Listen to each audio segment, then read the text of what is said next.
East Division on the line this Saturday afternoon. It's Georgia Southern versus James Madison coming up next. Go. Inside the 10. Ball fumbled. It came out. You guessed it, never second none.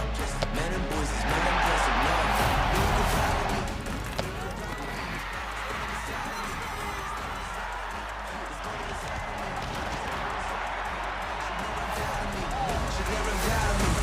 I'm on a new level.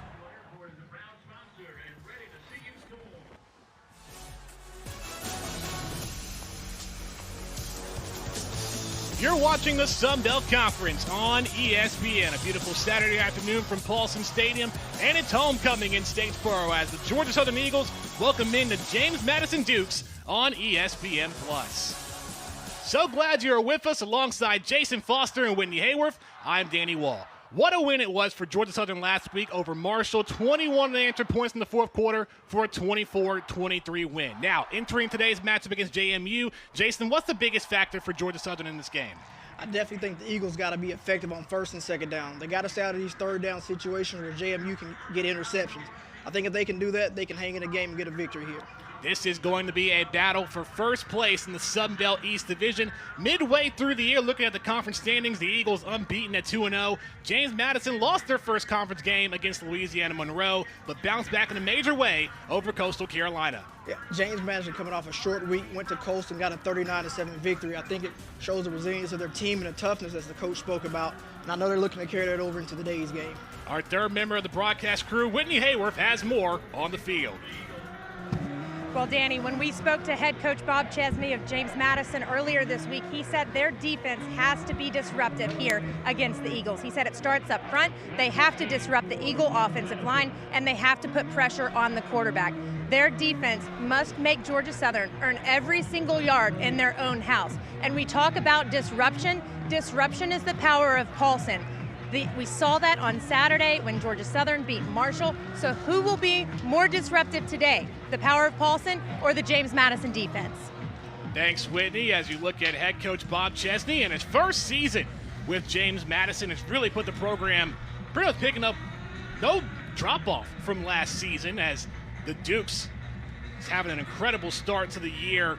2-1, or rather 1-1 in the Sun Belt Conference, and Coach Chesney just talked about the buy-in process from his team and how crucial it's been to start the year, Jason.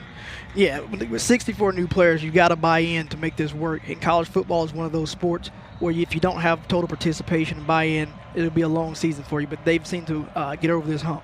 The Eagles won the coin toss, elected to defer, so James Madison will get the football to start, and we are underway from the prettiest little stadium in America. We will see the redshirt sophomore Alonzo Barnett III after having 4 total touchdowns in the 39-7 win over Coastal Carolina. And head coach Bob Chesney talked about Barnett's development, pretty much said he's phenomenal and has battled through a lot physically and mentally midway through the season. Yeah, Barnett, he's definitely on a roll right now. He has their offense clicking on all cylinders, so if they have good first down, they can make this happen. Very efficient as well. You see 15 passing touchdowns, 5 on the ground, only 1 interception all year. Dukes will start from the 25. And the first carry on the outside is a first down run. And George Pettaway, another redshirt sophomore, getting the first play of the game for the Dukes. Zone read right there. He got outside and got upfield. I'm sure they will come back to this play soon. The Dukes have numerous options to go to on the offensive side. Pettaway, one of them, had a receiving touchdown in the Coastal Carolina win. Gain of 11 on the first play from scrimmage. Delayed snap. Kind of caught the quarterback Barnett off guard, and he just throws it away. Very smart play by the quarterback right there, though. Everybody's not ready. He just got rid of it and saved it down. Look at the starting lineups for James Madison. Keep an eye out for right guard Cole Potts, making his 50th start for JMU on the offensive line. One of the key leaders in the O-line, along with Tanner Morris, the center, who had some miscommunication there, who made that snap. That could be because of the noise here in Paulson Stadium. Already seeing the power of Paulson playing a factor. Second down, a fumble.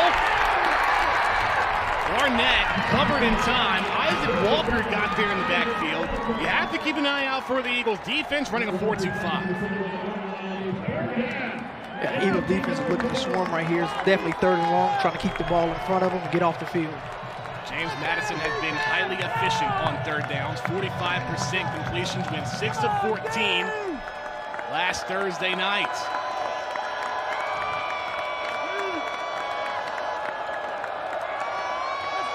31, Barnett bobbles the snap. Throwing far side, pass is caught by Wayne Knight. How about the 3 and out? Rather, it's a 4-play stop from the Eagles defense. A great job by the Eagles defense right here. They brought an extra guy, made the quarterback get rid of the ball early, and got one of those stops that Coach Clayton was talking about. Coach Helton was talking about, I'm sorry. Along with Coach Helton, defensive coordinator Brandon Bailey knew that one of the keys that you had to eliminate the explosive plays, knowing that the Dukes can be explosive on offense. Was a short gain off the reception by Knight. Ryan Hansen on the punt. LV Bunkley Shelton deep to receive. Fair catch called, and that will take a bounce into the end zone.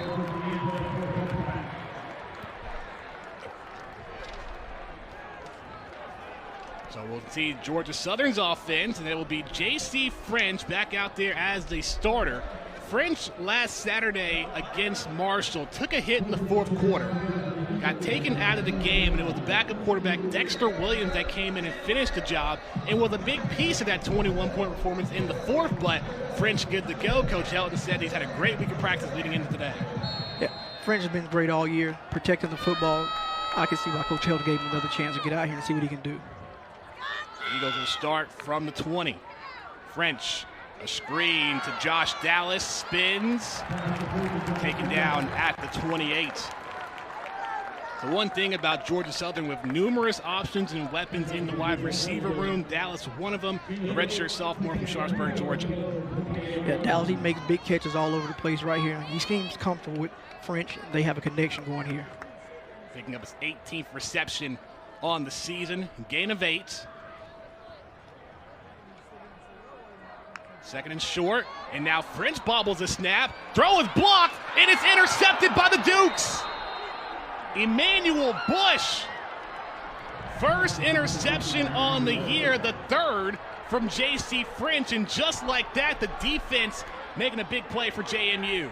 This is one of the things Georgia Southern definitely wanted to avoid. We knew they had a great D-line. Oh, that's an athletic play right there by the big guy. Great concentration.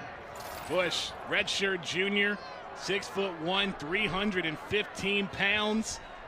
I mean, we knew JMU now with 13 interceptions on the year, leading the Sun Belt Conference and first in the NCAA in turnover margin. On display, and just like that, the Dukes get the ball in the red zone. Big opportunity for the Dukes right here. They got him an empty set. Look for a quarterback draw.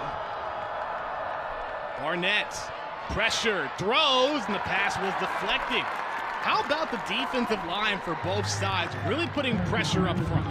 Yes, right now both teams are a little bit nervous here. Had a lot of snap issues, so this is allowing the D-line to get off very fast right now. Looking at the Eagles' defensive lineup and what they are working with, keep an eye out for Marquez Watson-Trent. Was crucial in the win over Marshall. 2 forced fumbles, was named Sun Belt Conference Defensive Player of the Week. Yeah. Trent he makes the catalyst of this team right here. He makes them good. Handoff, Petaway on the outside, taken down at the 15.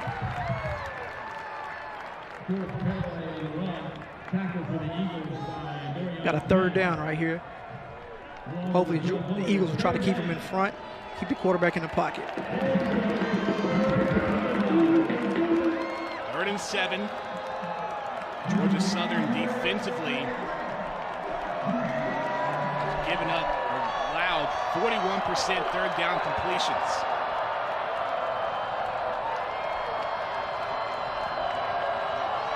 Tyler Purdy in at running back. Snap to Barnett. Pressure, and Barnett goes down. And once again, more pressure up front from the Eagles defensive line. Deshaun Davis making the play. That'll bring out the field goal unit. The Eagles brought the 5th guy again on 3rd down. I think they're trying to speed up the quarterback right here. Got a free rusher. Good job. Actually a mix with Davon Hicks getting involved with Davis. 42-yard field goal try.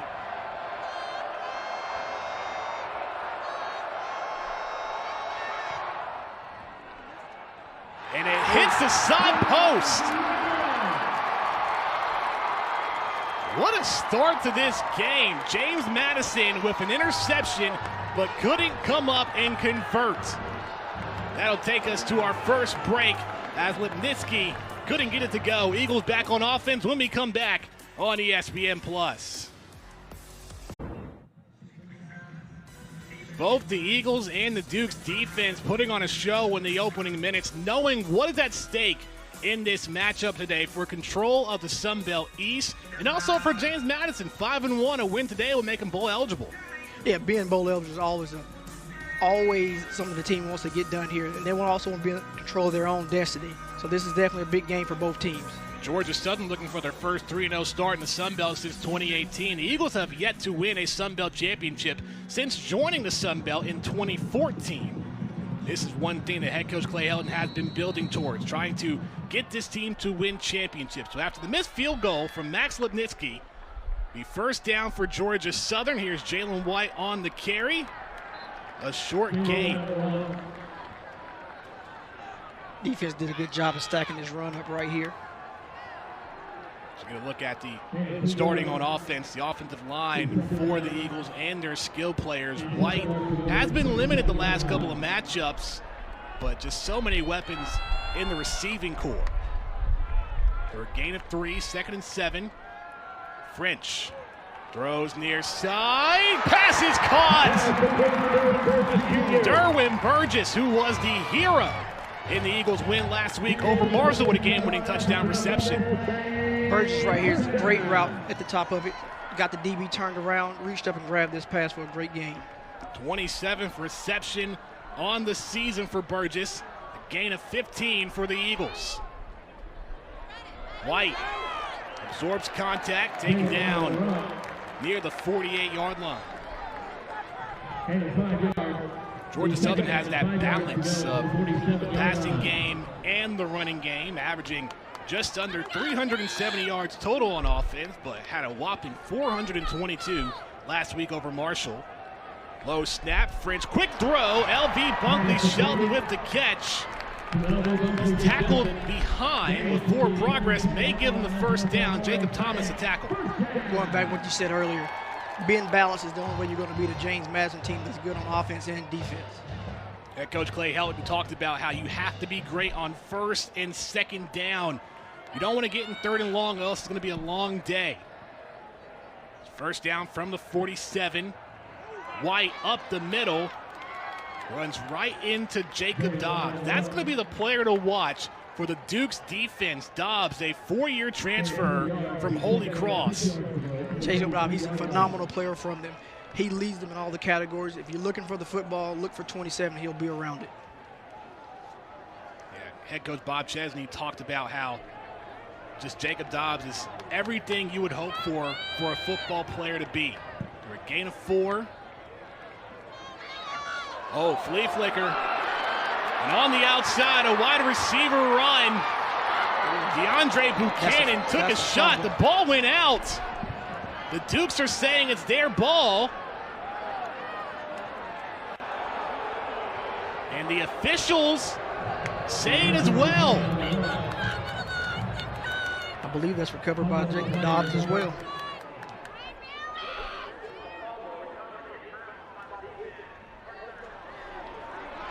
So the head referee, Scott Broadway, saying that it is a fumble. Rather, Stephen Robinson, the referee. But that's 2 drives and 2 turnovers from the Eagles. This is what Georgia Southern was looking to avoid right here. Got a great play call, made a good run, balls out. They may be out of bounds. I'm going to have to take a look at this one. Dobbs was there at the end to maintain possession. It was Jacob Thomas that made the hit on Buchanan.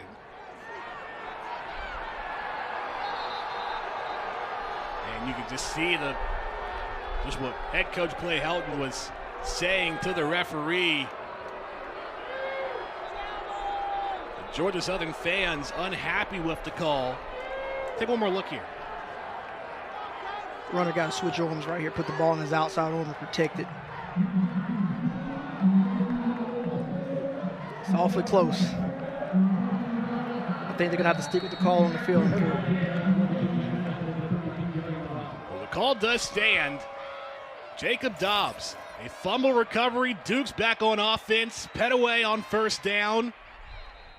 Bounces outside. Coach Helton spoke with us about being able to limit the turnover battle. Said we have to put up a goose egg, but when you have 2 turnovers in the first 2 series on offense, that's got to be a tough outcome to start the match. That's a very tough outcome. Right now, they're going to have to lean on their defense to get a stop after these turnovers here. Gain of 4 from Petaway. 2nd and 6. Barnett flips out. Petaway again. Runs out of bounds for a short gain. JMU's looking for a way to get the run going right here. They've gone to zone read. They're going to speed option. They're just trying to get the ball outside on the perimeter. Only a gain of 1 for Petaway that time.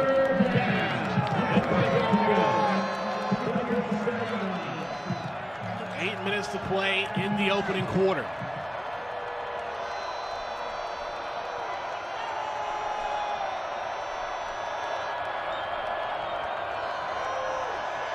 Barnett throws, pass caught on the near side, and went down right before the first down mark. It was Demir Knight who made the catch.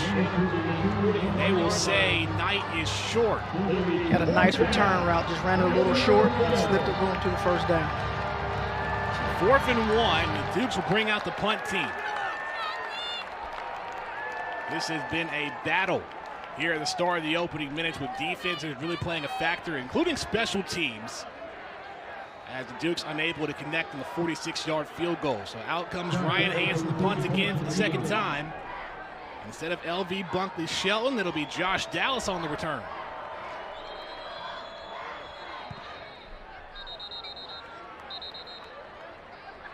Got a flag here on the field.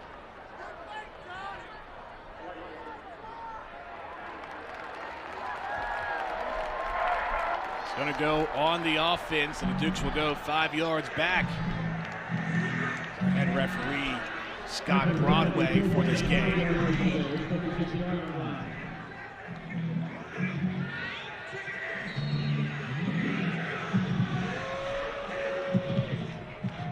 It's already seeing this, the electricity and the intensity here to start this match. Now the defenses have already played a big factor here to start. Yes, both defenses are playing well right now. Offense has got to get it in gear and help their team out. Dallas, takes a hit, but absorbs contact across the 20. Great That'll play. take us to a media timeout. The Eagles will be back out on offense, 6:35 to go in the first quarter on ESPN+. Eagles back on offense. You see the heroics that wide receiver Derwin Burgess can do. Was the hero last week. Game-winning touchdown reception over Marshall. And the first highlight you saw was Derwin Burgess' game-winning touchdown against James Madison 2 years ago. So a bit of deja vu in showing what Burgess can do in late-game moments, Jason.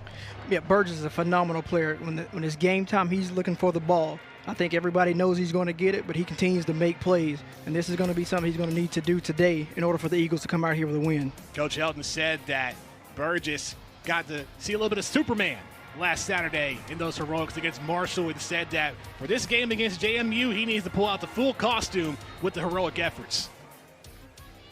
So following the punt, the Eagles will start from the 22-yard line. French dumps it out. Jalen White runs out of bounds.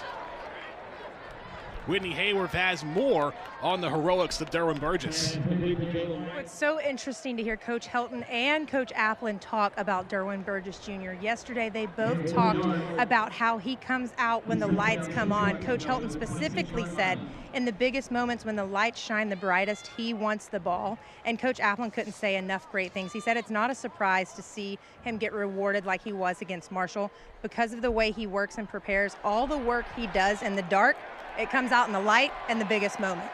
Talk about a big moment as Jalen White absorbing that hit to get the Eagles first down. After a slow start both sides for the Eagles and the Dukes, Jason, how does Georgia Southern settle in here? We have a penalty right here. Be a flag on the play. We'll have you answer that following the call.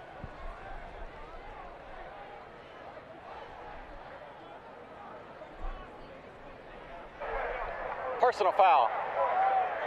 Personal foul. Face mask. Defense, number 8, 15-yard penalty. Automatic first down. Mark Thomas called for the face mask. The Eagles move up 15 yards. So how does Georgia Southern settle in here? I think the Eagles have to do what they're doing right now is give the ball to White. He's hitting the hole very hard right here, making the defense respect him. This will open up the play action down the field later. Nice. Saw there at the end where Thomas grabbed the face mask. So the Eagles across midfield on the 49 for first down. White in motion, empty backfield. French, quick throw. Pass caught by Dalen Cobb. Taken down at the 46.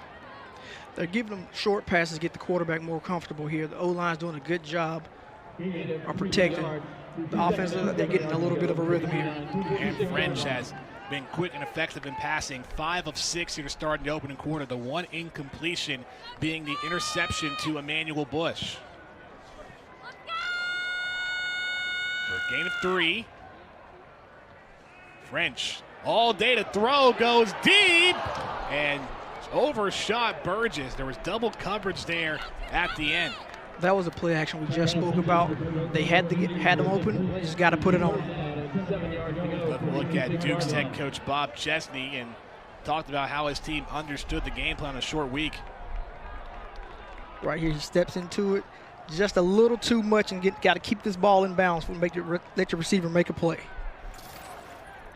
So that brings up 3rd and 7. The Eagles 5 of 15 against Marshall.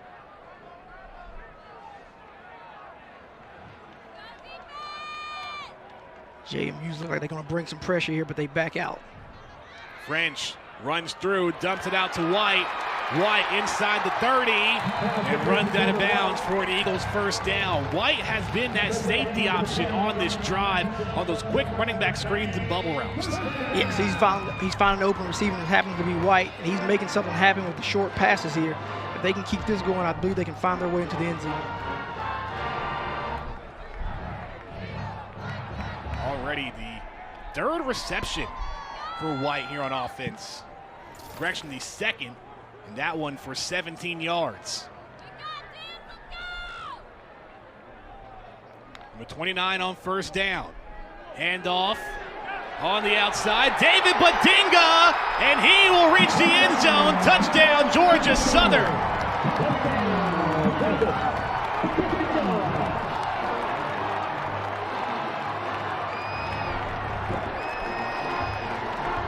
Great play call right here by the offensive coordinator. They pull around, the guards leads up, kicks the guy and seals him. Badinga's hitting the hole, full speed for the touchdown. There's a reason why Badinga wearing the number 0 jersey, and just talking about doing all the little things right. And Badinga was big last Saturday in that 4th quarter, had his first rushing touchdown on the year. Gavin Stewart, the PAT, and Georgia Southern on the board first, 7-0 with 4:23 to go in the first quarter.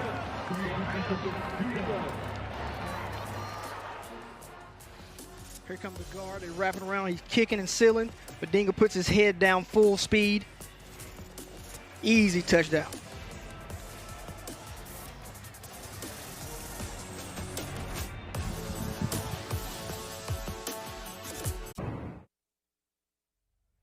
Seven 7-0 start for Georgia Southern after a 29-yard touchdown run by the sophomore David Badinga. Bedinga now his second touchdown on the season. Really came in clutch last week over Marshall, getting his first touchdown of the year. And you see the running game getting things started here for the Eagles, Jason. Yeah, Bedinga found out late that he'll be getting some carries this game. He's capitalized on it. You know, he's come in focused. He's hitting the hole at full speed. I think this is a big plus for the Eagles. They can have 2 running backs that can get it going. Dukes will take it from the 1 and breaking through across the 25. Whitney Hayworth has more on the Eagles running back Bedinga. Well, as Jason mentioned, David Bedinga will get more touches today with the absence of O.J. Arnold, who is out with an undisclosed medical injury. David Bedinga earning the number 0 jersey this week for defining what the Georgia Southern culture is: tough, disciplined, united, unselfish, hardworking. Danny, you mentioned it earlier. He takes advantage of every opportunity that he has. Coach Helton said it doesn't matter if he gets 1 carry or 100. He will star in the role that he has. And so far, so good today, I'd say. Absolutely. It's that next man up mentality for Bedinga to step right in. Dukes on play action pass was deflected by Isaac Walker. Now that the Eagles have found some momentum after 2 turnovers on their opening drives, how does that help build things up going forward, Jason? Yeah, I think they can build off of as far as getting their play action going now. They got the run game definitely hitting the hole hard. JMU safeties should be creeping up here soon, and we'll see what they can get over top. 2nd and 10. Run up the middle. Nowhere to go for Petaway. Been the defensive line for both the Eagles and Dukes that's really been setting a tone up front. Yeah, both D-lines are setting the tone right here. There's not much going on as far as movement on the offensive line. I think Georgia Southern sending in extra guys, kind of throwing JMU off. So we're going to see how they can come back and counter.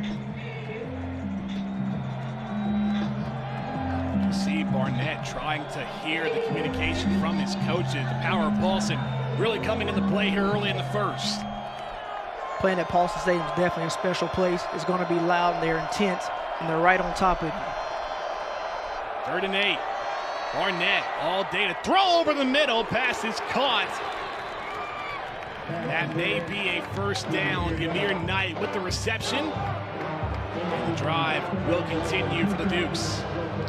Barnett did a good job of staying in the pocket, delivering a good strike to the receiver right there. How about the patience there by Barnett? Just have full protection from his own line. Correct. He kept his footwork moving. He had his shoulders moving, looking at the receivers.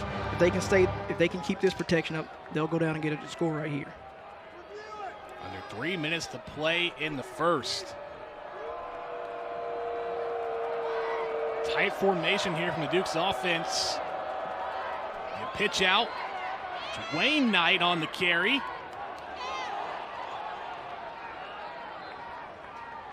Short of the first down. It's a nice, tough run by Knight right there. He cut it up, put his pads down, got upfield. Got to keep an eye on the Knight brothers. You had Ymir Knight with the reception. Wayne Knight getting a couple of carries. 2nd and short. Barnett, quick throw, pass caught.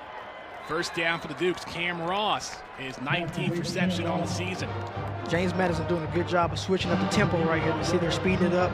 Kind of a no-huddle right here. They're switching personnel, got to bring it back to a huddle. Tried to catch the Eagles off guard after getting just short of the first down. Didn't want to waste any time. Went no huddle on 2nd and short. Dukes at the 49.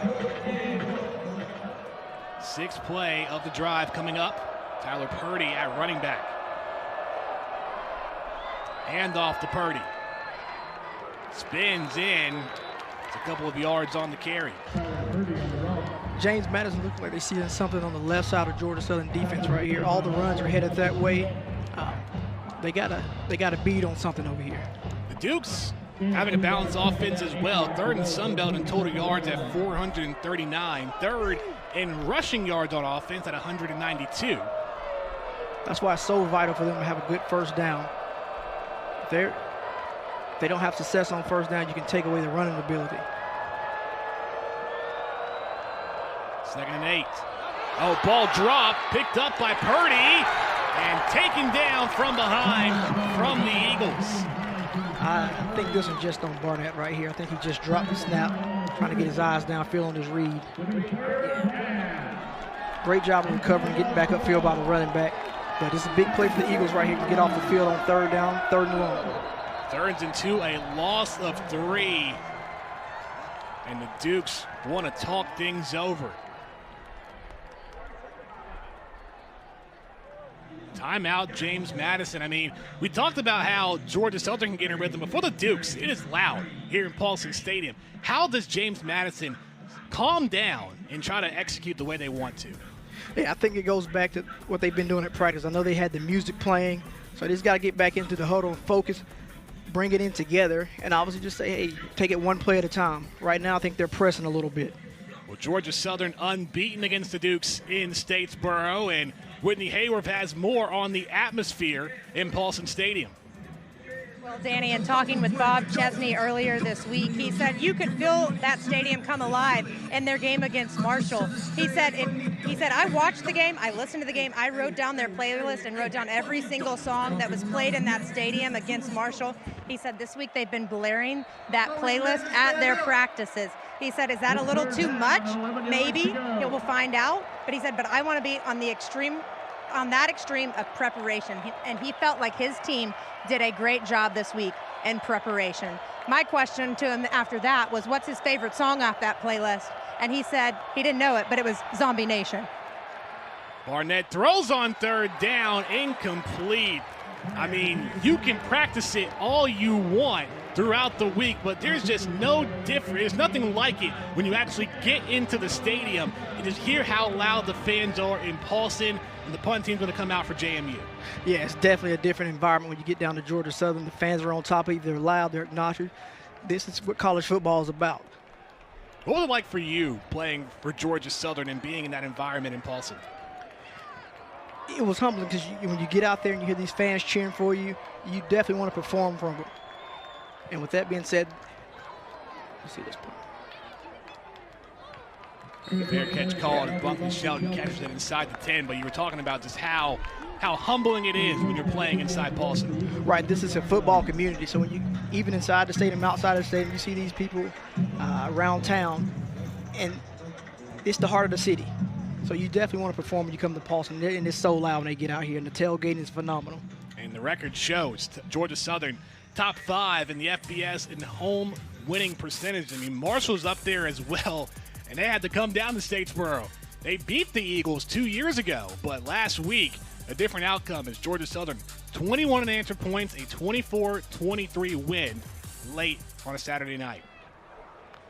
Eagles will start at the 10. Badinga gets out of the tackle, but gets stopped behind the 5-yard line. Lloyd Summerall made first contact, be 2nd and long.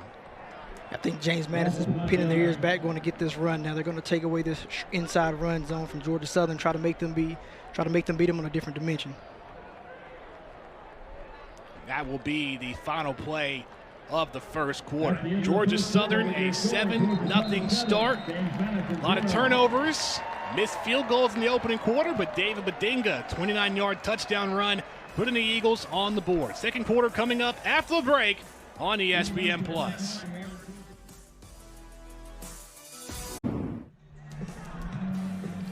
Coming up tonight on ABC at 7:30 Eastern in the Lone Star State. Number 1 Texas hosts number 5 Georgia on the 40 acres at DKR. What a game it should be. We have seen some high-level matchups throughout college football. We're still midway through, and there's still many more to come by throughout the year, Jason. Yeah, this is great for college football, having these matchups in the middle of the year as opposed to only at bowl games. I know everybody had this game circled on their calendar, and it's finally here. And this is what college football is about for these type of matchups. Also huge implications for the 12-team playoff format for the first time this year. So following the 5-yard loss from Badinga, play action, French to start the second quarter, going deep, just missing his target. Georgia Southern calling a shot play right here, trying to catch JMU defense sleeping. JMU was a good job of staying on top of this pass right here. Just a little long. Pass was intended for Jet Thompson.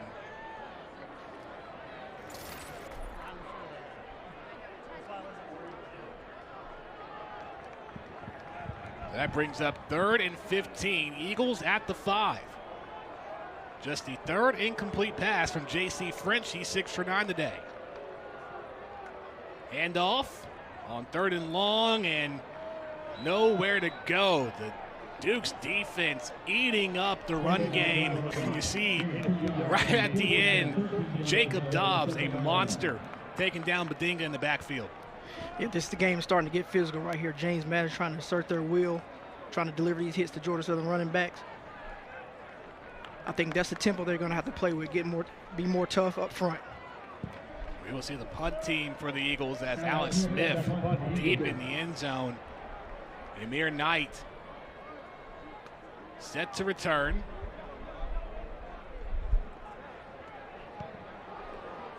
Smith got it out in time. Fair catch called by Knight. Behind the 45. If you're James Madison, you've now found some momentum on the defense. How does the offense carry that momentum now? I think James Madison has to speed up their offense right now. They're playing a little bit slow, allowing Georgia Southern to line up. I think with the tempo they hit, they can get the ball moving right here. This is a James Madison team that leads the Sun Belt in points scored and fewest points allowed. 39 points per game, only giving up 16. And now leading the FBS with 13 interceptions following the pick by Emmanuel Bush in the opening quarter. Yeah, with them scoring 39 points a game, you feel it's coming at some point. But Georgia Southern doing a great job of getting after the quarterback right here. On 1st down, an incompletion as Barnett throws it away.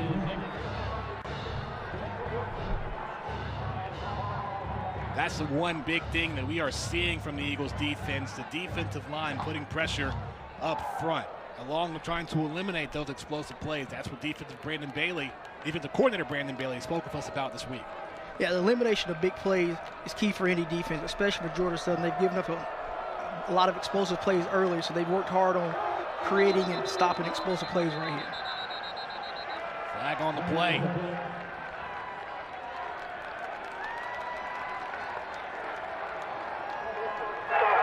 Offense, number 77, 5-yard penalty, still 2nd down. Jesse Ramil called for the false start. Duke's going 5 yards back. Georgia Southern also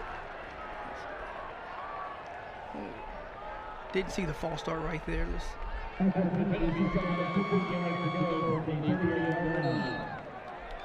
the officials definitely did see it, so that'll make it 2nd and 15.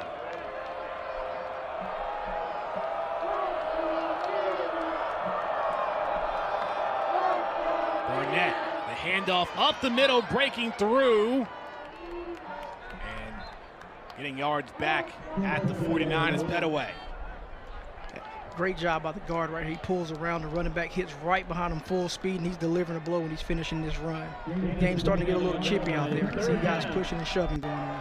It has been a struggling offensive start for James Madison. Just 19 yards in the air from Alonzo Barnett, 4 of 9. 26 yards on the ground, 45 yards total. And also on 3rd down, the Dukes just 1 of 5. 3rd and 5.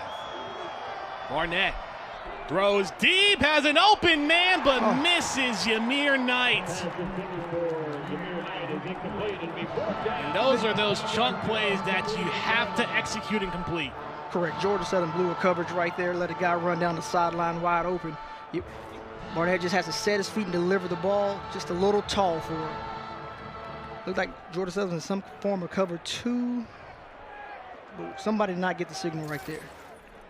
A lucky break for the Eagles defensively and more struggles for the Dukes offense, unable to capitalize off that mistake.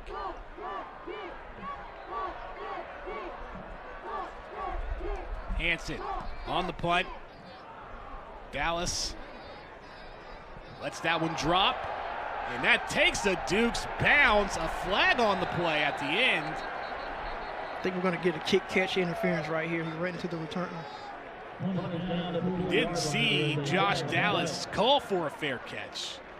He watched that one go, but got swarmed by the Dukes. Yeah, it's the defender's job to avoid the returner right here in this situation. I think he clipped him. Even though the ball wasn't close, you can't do that.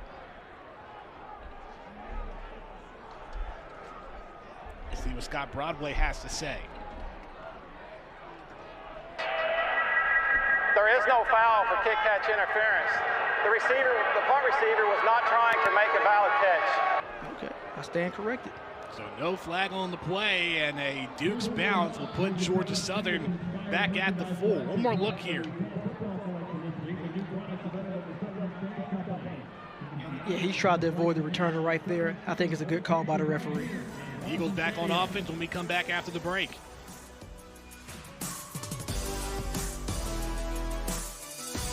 You have fans in Paulson Stadium in the Hill sections. A bit of a trivia question. Which 4 current FBS schools have multiple FCS national championships? We know Georgia Southern's one of them. We have 6 national championships, but have any guess, Jason? Multiple championships, that's the key, but multiple. I'm a little stumped on this one right now. I feel like App State's definitely one of them, winning a three-peat as well in the mid-2000s. Unfortunately, they won 3 of them when I was there, so that is the other one. So that's 2. James Madison has 1. They've reached the championship in 2016. We're going to figure that out as the broadcast continues. Georgia Southern starting from the 4. French throws. Incomplete. No flag. No, there is a flag. It's thrown out on the far sideline at the 4. I think we got James Madison jumping off sides right here. That's why French took a shot down the field. Offside.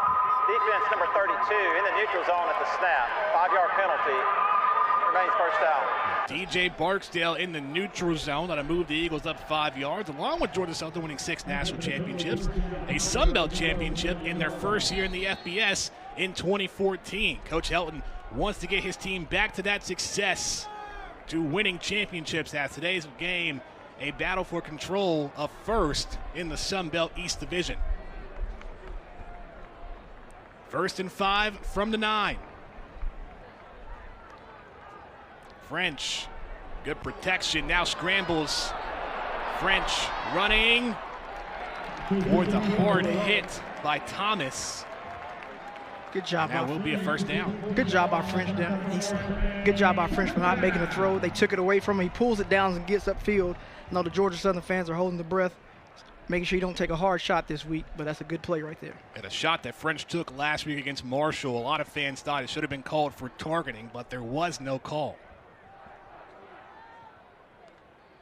French on first down, jet sweep, or a touch pass to Dallas, taken down. And Thomas right there. Thomas did a great job right there beating the block. So we have our answer. So Georgia Southern, App State, James Madison, and Marshall were the other 2 teams. Forgot about the Marshall. Okay. That's just a great group of teams that have now made their way into the FBS, elevating the Sun Belt Conference. On 2nd and 12, pass was caught by Dallas and stayed in. Ball will be placed at the 16. Brings up 3rd and 8. It's a big down for the James Madison defense right here. If they can get themselves off field, they should have good field position and a chance to get their offense clicking.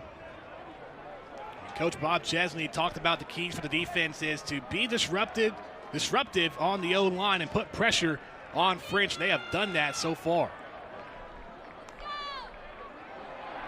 And we got him jumping off sides again. Oh, we blow the play dead. Didn't see the Dukes flinch. It could be on the Eagles. But it looks like it could be another neutral zone infraction. Offside. Defense number 27 in the neutral zone, causing a reaction by the offense. 5-yard penalty. It's 3rd down. This was driving defense coordinator crazy right here. Got them at 3rd and long. Now you give them a chance to go 3rd and short where they can run some trick plays or possibly pick up this first down right here. Shooting themselves in the foot at this point. Along with Bob Chesney in his first season as head coach, new coordinator for the Dukes as well, defensive coordinator Lyle Hemphill, along with offensive coordinator Dean Kennedy.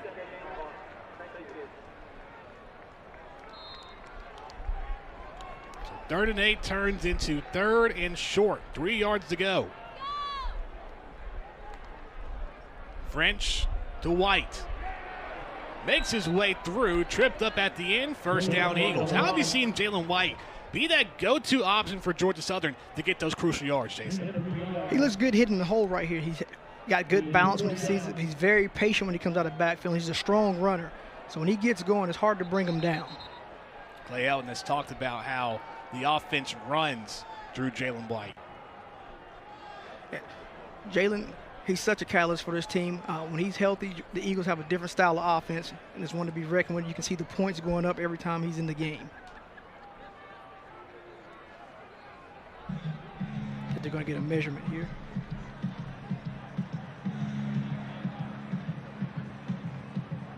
Chain gang coming out to see if the Eagles, if White got enough for a first down. While we have a moment, it is homecoming. Jason, you've taken part of a lot of homecoming games here for Georgia Southern. What was your favorite memory? I think just seeing the fans fill the stadium. As a college football player, that's what you want. You want people to come watch. And when this stadium's full and jumping, there's no other feeling like it, especially as it gets closer to nighttime, the temperature drops. It's just college football weather. All the fans get excited as it will be a first down. White, mere inches to get the first. One more look here.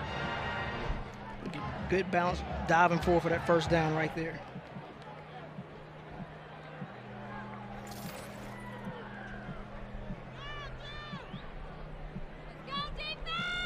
Four receivers set, first down from the 24. 4 minutes have gone by in the second, still a 7-0 Georgia Southern lead.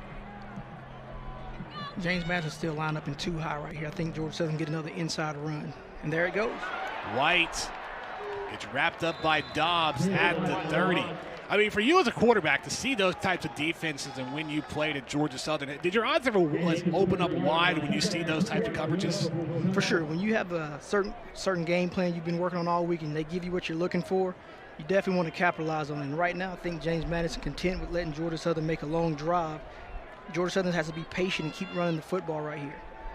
2nd and 4. French quick throw to Cobb. And Cobb, good push at the end there by Thomas. Cobb may be short, more chippiness as Bryson Broadway getting into the face of Gannon Weathersby for JMU. Cobb did a good job of getting upfield right there. This is an extended run play right here. Get it out on the perimeter quickly, turn upfield and get you 4 or 5 yards, get you into another 3rd and short situation.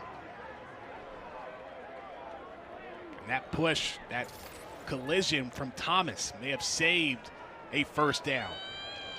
3rd and short.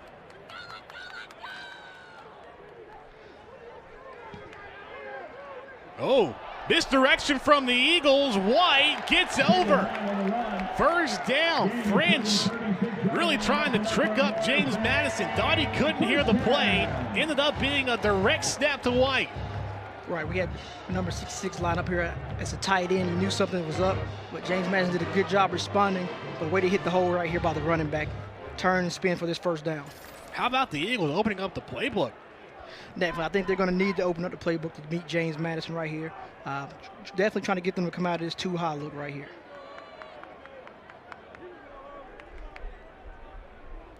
First down from the 36.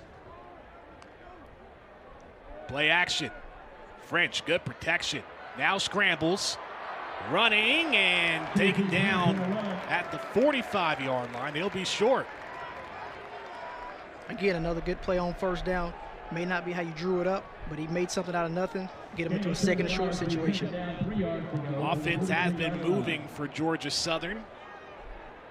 The Eagles with 83 yards on the ground, 141 yards total.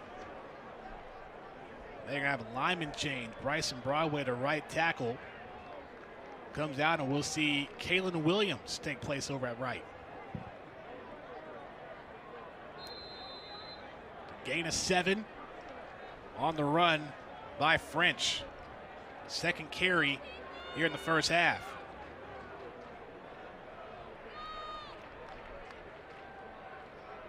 Badinga breaks through. Pushing for extra yards. He will be stopped at the 49. Well, you have that one option in your leading running back in White. But how about Badinga making his moments count for his 5th carry? Yeah, but he's running like a guy who wants more carries. He's hitting the hole hard, and he's keeping the ball protected. And as long as he keeps doing that, he's definitely going to get a lot more carries here because he's so explosive. Badinga being running back number 2 with the announcement that O.J. Arnold out, a late scratch for the Eagles. Rather, that being Badinga's 4th carry, first down. And that'll be Badinga's 5th, but that time, nowhere to go. Good job by JMU's D-line right here. They're getting off blocks, crossing face, making this for a no gain. Gaining 2 yards, second down, 8 yards to go from the 48-yard line. You got to give credit to the Duke's defense. Coach Chesney talked about how they can't give up the big play from Georgia Southern, and we haven't seen many. Yeah, they're doing a great job on defense. It's a different style game for them. Usually they're scoring a lot of points, getting able to get into a pass rush, but right now they're digging deep, keeping Georgia Southern out of the end zone. So it'll be anxious to see if they can keep this up. Following a gain of 2. French throws over the middle, pass caught by Bunkley Shelton. And Bunkley Shelton taken down at the 32. First down, Eagles.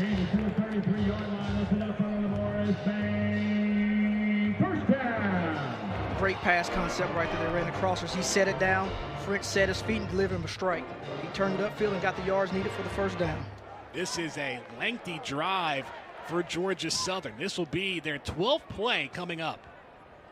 Following the 15-yard reception to Bunkley Shelton, French now throws out of bounds on the sideline intended for Dallas. Yeah, I think JMU's pressure got to him right there, kind of disrupted that play. Good job for their defense. Remember, the Eagles started this drive from the 5-yard line. Yeah, it's a meticulous drive right here. They're not hitting any big plays. Just keep getting 5 and 6 yards, keeping these chains moving. I think JMU has to create some kind of negative play to get off the field right here. Almost 7 minutes taken off the clock here in the second quarter. Looks like they're about to bring a little pressure here. They got Dobbs on the end of the line, which is usually not lined up there. Here he comes. Handoff, Badinga spins out, but Dobbs, right there on the play, was able to push past the offensive tackle and Don Boyd and found the way to make the play. That just goes to what Coach Chesney talked about in the resiliency and the freak of nature of an athlete that Dobbs is. Yeah, he's phenomenal. He beats the block, gets back inside, still gets in on the tackle. He's a very fast linebacker, so he can chase down the ball as well as take on blocks. Now they have him on the other side, see if they do the same thing here. 3rd and 9 from the 32. French throws, caught by Burgess, and Burgess ripping through for an Eagles first down. Anytime Georgia Southern gets Burgess one-on-one out there, you got to think they're looking at him. This is pretty much an easy pitch and catch, starter practice type throw right here. The cornerback's off, he runs 10 yards, turns around, the ball's delivered with a strike.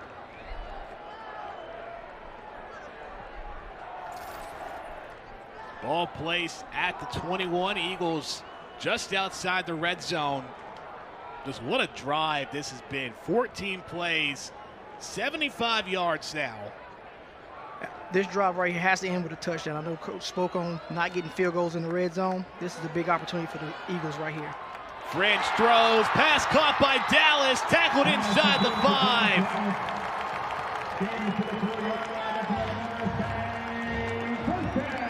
The Eagles have it rolling right now. They're running crossing routes in front of James Madison's face right now. I think they can do what they want at this point. James Madison's looking for a way to create a negative play right here. 17-yard reception by Dallas. French throws it up. Jump ball for Burgess, too far. At Terrence Spence on the coverage on the outside. That brings up 2nd and goal. It's very good coverage out there by yourself, especially after having a pass caught right in front of your face. Good job by the defense right there. So the Eagles in the red zone, 21 for 23 on the season. Win 2 of 3 last week against Marshall. Yeah. Eagles are very efficient in the red zone. I know Coach Helton, he wants touchdowns instead of field goals at this point in the season. This is the 17th play of the drive. French under center, handoff White. And White got tackled from behind. That brings up 3rd and goal. 1 yard to be third down goal. Good job by James Madison right here. Anytime Georgia Southern gets under center, you know something different's coming. I think they had this play sniffed out from the beginning. Torres Jones on the tackle, a player down for the Dukes.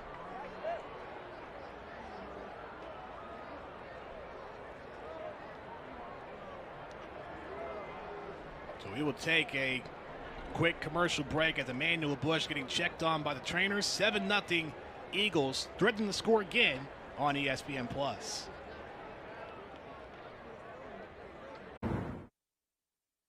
You look at the redshirt junior Emmanuel Bush, who made an interception on the Eagles' opening drive, getting checked out on the sideline. I mean, this has been a lengthy drive for the Eagles in the second quarter. 17 plays, 91 yards, and over 8.5 minutes taken off the clock. Yeah, 8.5 minutes off the clock and 17 plays, that's hard on the defense. I think Georgia Southern needs to punch this in and take the wheel of James Madison right here. But if James Madison gets the stop, I think they'll be feeling pretty good coming up and holding up after 17, 18-play drive. This also works as with the injury timeout, an extra timeout for both the Eagles and the Dukes to talk things over.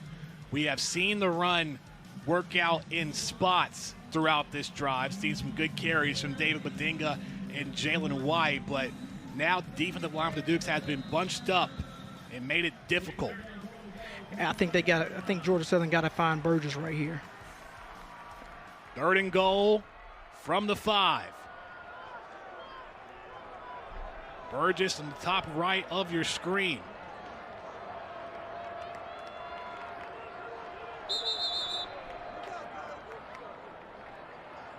Now the Eagles will call a timeout. And I don't think they like the look right there. I seen James Madison checking right as Georgia Southern move plays. 30-second timeout.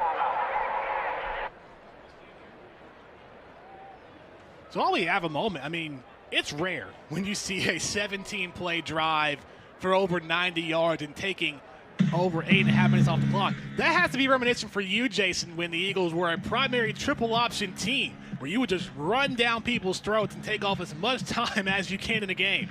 For sure, you want to be able to have a ball control offense, and I think the Eagles have done that today in a different way.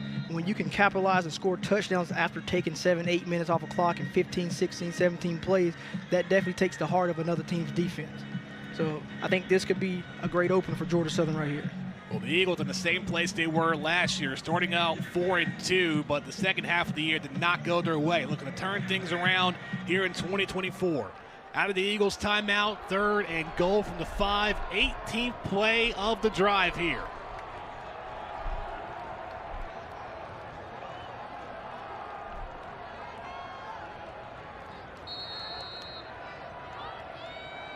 Wide in at running back. French, rather reverse to Burgess. Good blocking.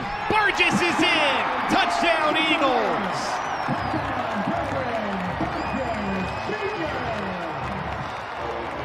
We've seen Burgess get the job done receiving, but that's his first rushing touchdown of the year. Great play design right here. They brought him into a tight split, had a full flow action toward the field, and brought him up underneath for the touch pass, actually, I believe, for the touchdown. And he snuck his way in the end zone with great footwork getting in there and had great blocking out front. 18 plays on the drive for 96 yards, over 9 minutes taken off the clock. Georgia Southern started this drive all the way back on the 4 on what was initially what the fans thought a kick-catch interference from Josh Dallas. PAT good by Gavin Stewart. The Eagles a 14-0 lead over the Dukes. This is a great start for the Eagles right here. I know Coach Helton's happy to end this drive with a touchdown. This is the momentum that they carried over from last week. James Madison has to find a way to get back in this game. This is a big, crucial 3 minutes for them. They can either go get a touchdown or a field goal, but they need some sort of positive offensive showing right here. And you are right, Jason. One more look at that touch pass from French to Burgess for the Eagles touchdown.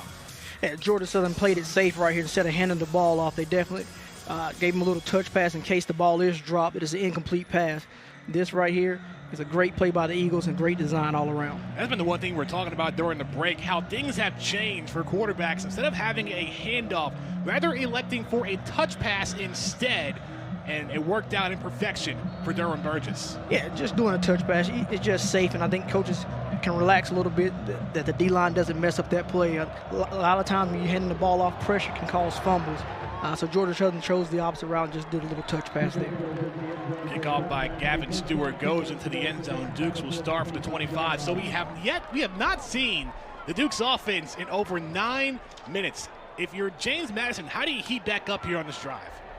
Right, it's your first down play right here. Whatever you're coming out with has to be a positive play. They can't go back here and be at second and 10, second and 11. Right now, James Madison, they need something easy. Quick outs, zone read, something easy and positive right here.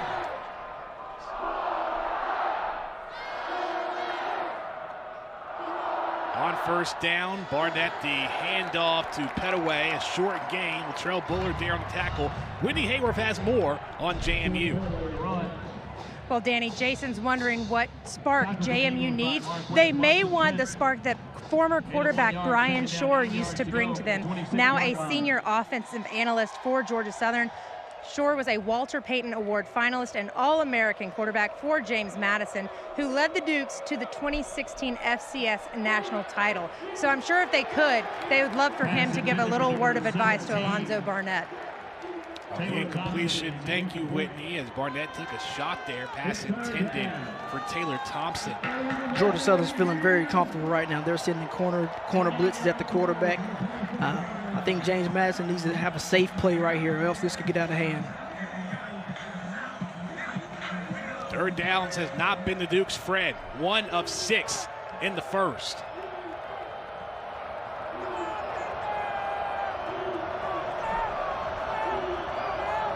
Barnett feeling pressure, can't go anywhere, taken down for a sack. Deshaun Davis there. How about the 3-and-out from the Eagles defense? That's a swarming defense right there. A great performance to collapse the pocket. Didn't give him any outlet lanes to run through. Barnett did a great job of covering the ball up, but that's not the type of drive James Madison needed. I think less than a minute off the clock. Georgia Southern should receive the ball back here with good field position and threaten to score again. Georgia Southern keeps inserting that 5th player on the pass rush. I think they're afraid of the run lanes by the quarterback, so good job by the defensive coordinator right there. Hanson on the punt. Bunkley Shelton takes this one from the 42. Bunkley Shelton gets across midfield, taken down at the 41. A flag on the play.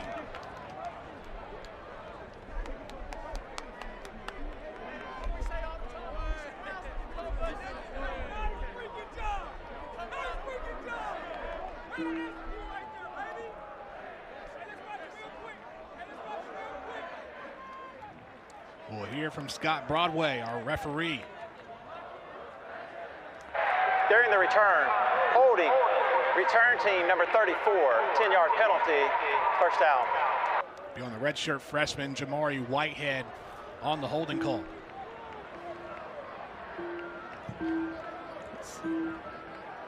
Yeah, he just kind of grabs him right there. Got to get your hands off him a little bit. Very helpful penalty for James Madison right there. They needed that 10 yards, especially the defense been on the field for 18 plays. I know they're looking to get a 3-and-out, but if I'm Georgia Southern, I think I keep this ball on the ground and don't give it back to them before the half. Well, you got to think, the Dukes defense has to be gassed, being on the field for 9.5 minutes on that 18-play Eagles drive, and then you have a 3-and-out from the offense. I mean, what do you do here if you're the Dukes defense trying to finish this first half out? Yeah, they got to create some kind of negative play early right here. I know Georgia Southern's going to try to hit them with probably inside zone again. They need to stand up, bow their necks right here, and get off the field. So the penalty will put the Eagles at the 42. French under center, trips right. Oh, flea flicker. Cobb flips it. And out of bounds. Flag on the play. Pass was intended for Jalen White. Yeah, I think we got a pass interference on the safety right here, holding on the running back, coming out the backfield. I think Georgia Southern's going to get there 15 yards anyway. Holding, an eligible receiver. Defense number 13, 10-yard penalty from the previous spot with automatic first down. So Jordan Taylor called for holding. I think James Madison actually knew this play was coming. Again, Georgia Southern's up under center, so something's coming. It's not a normal play. They were prepared for it. You just got to keep your hands off the receiver right there. Did you ever do any blocking like that J.C. French did? I can't say I did. I tried to get out of the way right there. So from the 48, another trick play for the Eagles. French throws it near side, incomplete. Ryan Applin, the offensive coordinator, is really opening up the playbook. We have seen some unique plays from this Eagles offense. Yeah, very unique plays right here. Georgia Southern had them reeling for a minute. I think they're trying to bail them out right here. I think they should just get back to it and make James Madison tackle the football right now. Incompletion, stopping the clock and giving them a break. On the offense, number 12 relinquished the ball before he actually received it again and threw the ball into an area where there was no eligible receiver. Intentional grounding would be loss of down. It's second down. So French called for intentional grounding there. Yeah, I think they're saying there's no receiver in the area that he threw it to. Clay Helton's furious.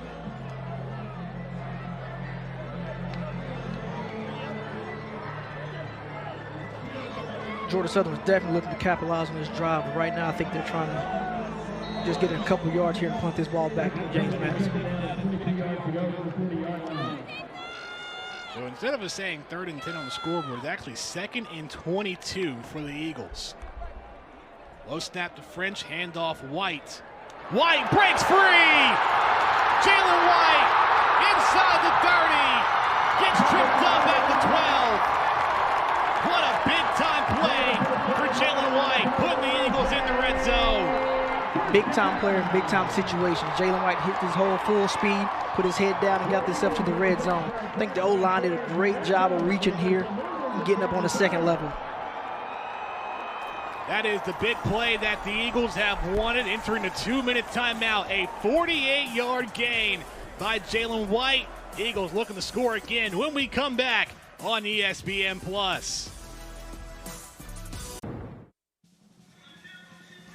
Fifth-year running back Jalen White, one of the top running backs in the Sun Belt Conference, leading the way with 7 touchdowns and really opened up the Eagles' offense with a big 49-yard run to put Georgia Southern in the red zone.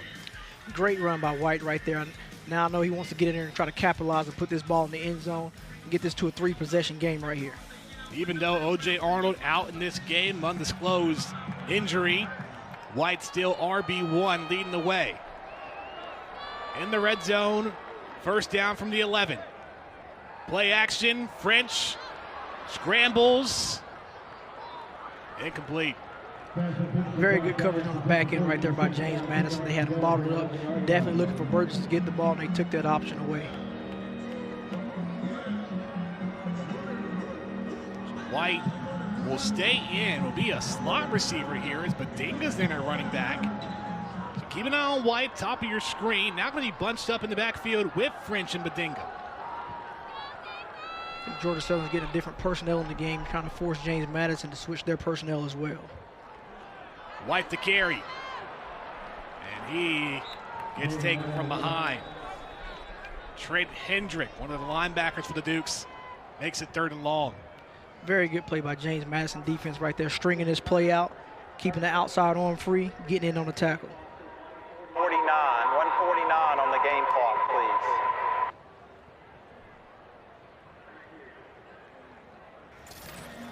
A couple seconds to get put back on the game clock and a timeout called.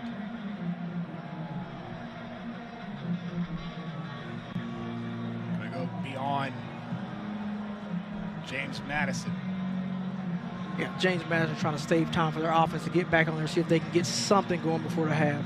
Right now they've been kind of non-existent. I think the coach wants to give them a shot in the arm and give them one more chance to put the ball in the end zone or come away with 3 points after this possession. We talk about non-existent, Jason. The offense really non-existent. It's just 39 yards total compared to 231 for Georgia Southern. Now, part of that has been the Eagles eating up the clock, especially on that 9+ minute drive that took 18 plays. Yeah, it's very, very staggering statistic right there. You definitely seen James Madison offense put up, I think, 70 on North Carolina, come back, put another 50, and then 39 on Coastal. They just seem kind of out of sync right now, but you can attribute it to Georgia Southern defense being swarming. And also, like you said, the 9-minute drive, keeping them on the bench is also the best strategy you can come up with. 3rd and 14. French. Plenty of time. Throws to the end zone. Caught! Touchdown Eagles. Tyler Fromm makes it 20-0.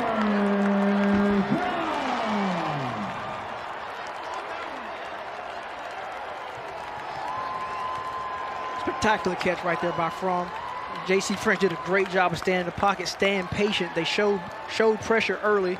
They backed out of it. He didn't flinch, stood in there, delivered a great ball at the end.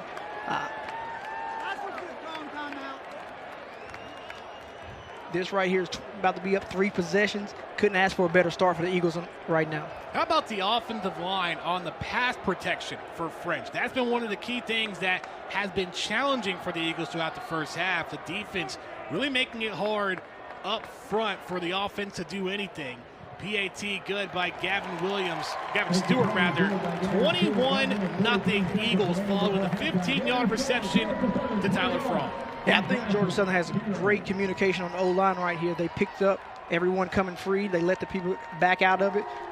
They did not panic, and that right there gave J.C. French a clean pocket. As long as you have a clean pocket, I think he'll continue to throw darts today.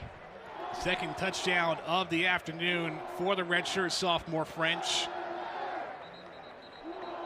Just what a throw to Fromm. And a way to high point the ball right there. It's a great catch and get his feet down. Second touchdown reception of the year for Fromm. 21-0. The Dukes have been unable to get anything going throughout the first half. Now, their defense really got the job done in the first 2 possessions, but since then, it has been all Georgia Southern. Yeah, I think Georgia Southern kind of figured out what they want to do with James Madison on defense right there, and they have the play call sheet that can continue to move the ball. James Madison right here needs to have a great drive, cannot give the ball back to Georgia Southern. Stewart sends that to the end zone. It will be returned by the Dukes, breaking through across the 20 and taken down at the 30. Cam Ross. Now, for James Madison, you have 2 timeouts, 1:37 to go. If you're Bob Chesney, you're thinking, we have to get a touchdown here. Yes, he's definitely think they got to get a touchdown right here. They've been, like I said, been non-existent early on. They had punt, missed field goal, followed by a couple more punts. That's not the James Madison offense we're used to seeing. So I'm sure he's getting into them right now, and I expect a better drive right here. The first punt is one thing, but really it was the missed field goal on the second drive that just derailed things for JMU, especially after the interception by Emmanuel Bush. Right, starting off in the red zone and getting 0 points kind of be disheartening right there. They got to find a way to rebound. Incomplete pass. Ymir Knight cannot hang on. Brings up 2nd and 10. This is the danger zone right here. 2nd and 10. If you have another incomplete pass, Georgia Southern could be getting the ball back right here. It'll be an interesting call to see what they go with. If they're going to keep it on the ground or they're going to try to sling it through the air one more time. And the Eagles won the coin toss, elected to defer, so Georgia Southern will get the ball to start the second half. So that urgency for a touchdown for the Dukes increases here. And you're right on that. They have to get something on the board right here. I see they're going empty. They're going to give Georgia Southern a different look with a stack down here. Let's see if they can get a clean pocket for the quarterback. Barnett throws, pass caught, good move by Knight. And Knight reaches across midfield. Ymir Knight finally getting that one to go. Yeah, I think a very good strategy. Throw short and let the guys do the work for you. They came out empty so you can see where the blitz and pressure was coming from. Hurry up offense. Barnett throws, overshot his target in Ross. Yeah, good pressure in his face right there. If not, I think he delivers this for a touchdown. See the guy streaking across the field. Oh, nice move right there, getting upfield.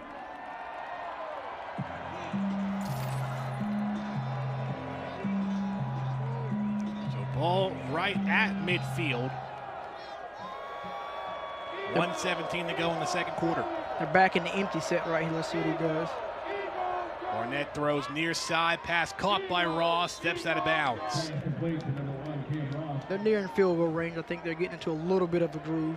Georgia Southern's kind of playing drop coverage, trying to give up the yardage right here.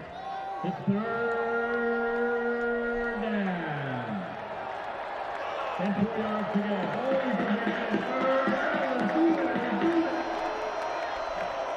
3rd Southern showing pressure. 3rd and 4. Right up the middle is Purdy. First down, James Madison, but a flag on the play. I think we may have an illegal formation.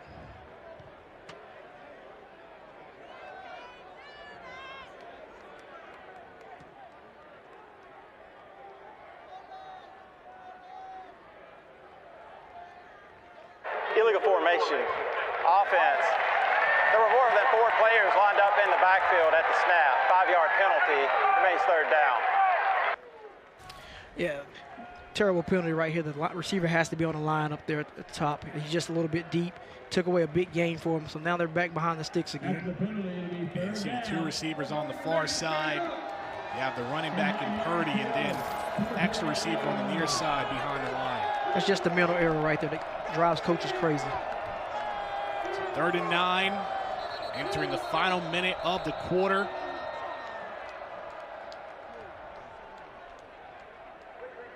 Game clock to 108. 108 on the game clock, please.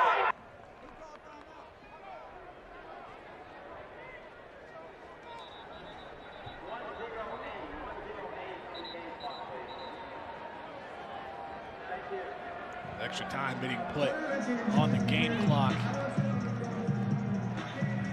You see the penalties have been uncharacteristic for James Madison. 7 for 50, while Georgia Southern pretty clean. We only give up 2 for 10 yards. Yeah, that'll make a coach happy right there, only having 2 penalties for 10 yards. If they can keep that up, they'll find a way to get a victory here. And James Madison has to clean up their act a little bit and get back on track. Barnett on throw, that 3rd down, quick throw to Ross. And Ross bouncing outside, inside the 35, going out of bounds. It was a safe play right there, but Ross made something out of nothing. He had a quick turn, went in and out, got the 1st down. I think they got to feed him a little bit more to get themselves back on track.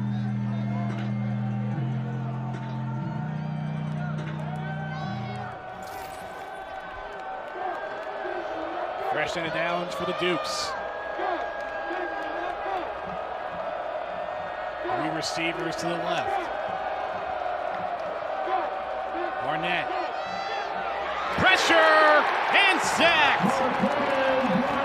Marquez Watson Trent, the Sun Belt Defensive Player of the Week, a straight line to Barnett. That is a phenomenal play by Trent right there. Watch this get off as he comes through the hole again. Free. There's nothing the quarterback can do on this one. He did miss the receiver going across for his hot read right there, but had to take that sack right there and cover it up. First sack of the year for the redshirt senior linebacker. 30 seconds out. Timeout called by James Madison. Seconds. That was the first sack given up by the Dukes today. Yeah, Georgia Southern's been twisting and stunting, trying to get to the quarterback, but they finally get touch home right there. I think they're going to continue with the pressure. When they seem to sit back, I think the quarterback's able to find receivers, but right now they're just relentless coming after the quarterback. Ended up being a 10-yard loss. I mean, you have to think head coach Bob Chesney unhappy with the way his team has played. You see the quarterback comparison. J.C. French, after that interception on the opening drive, and then he had the fumble on the 2nd drive. He has been electric moving forward. Yeah, he's been efficient. He's throwing the ball on time. The O-line's giving him great protection, making the job easy for him, and he has a great arm. So as long as they keep protecting, I think he'll be efficient. Correction, that was the 3rd sack the Dukes have given up. 2nd and 20. Barnett throws near side. Out of bounds goes Yamir Knight.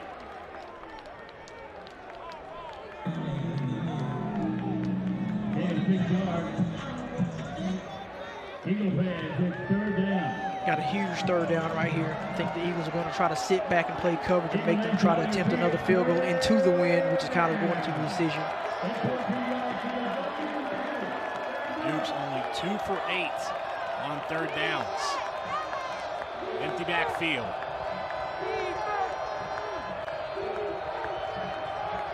Barnett throws, caught across the middle. Ooh.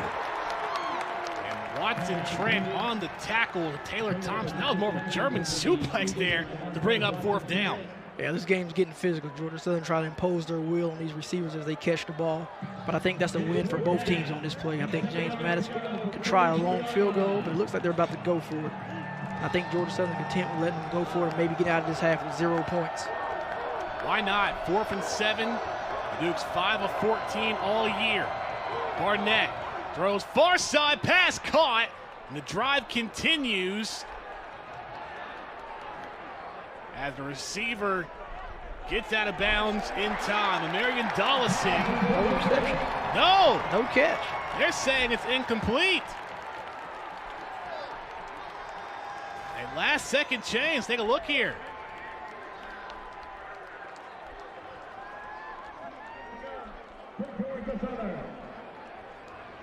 Yeah, maybe he didn't complete the act of a catch. Big play right there for Georgia Southern defense. Way to keep fighting and getting that ball out. Well, you saw Dollison get tied up after making the catch. Didn't have full full possession of the ball, I should say. Yeah, when you catch that ball, you got to squeeze it to your chest right there, especially when you're close to the sideline, so the referee doesn't have a chance to even make that call.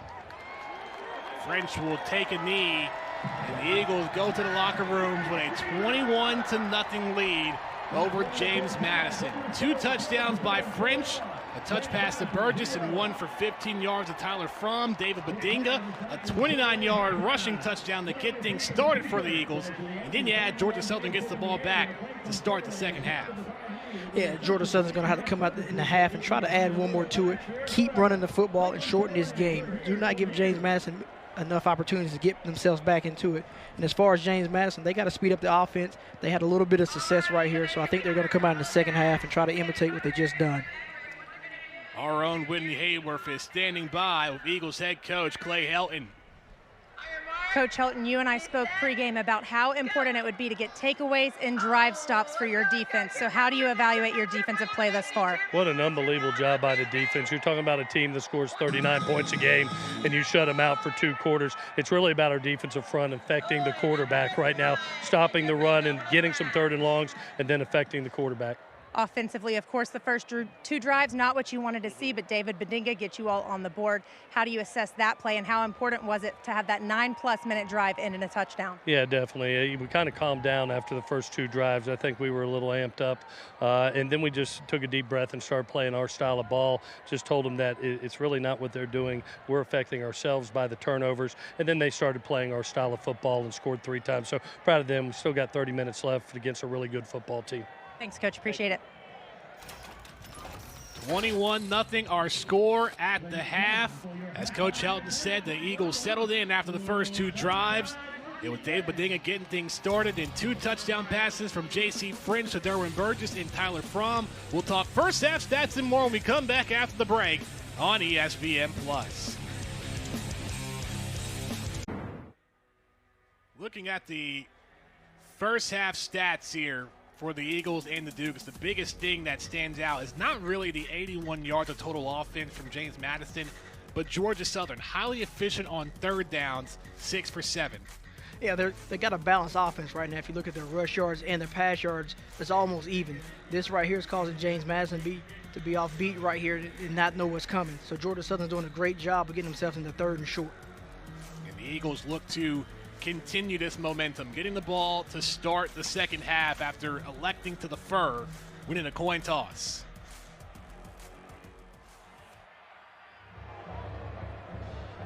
Taken at the 5.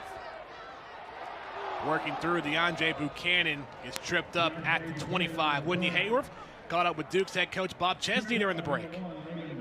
As you can imagine, Coach Chesney was a joy to speak with, but nonetheless, he said, we've just got to get in sync.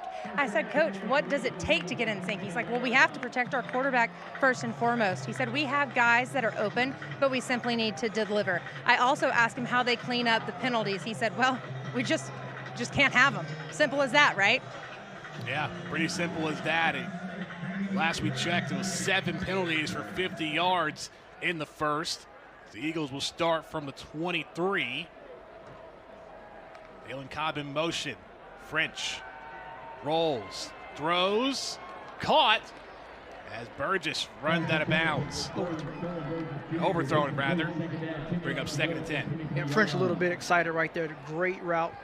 Watch it, Burgess drops his hips right there, and the ball just sails him a little bit right here.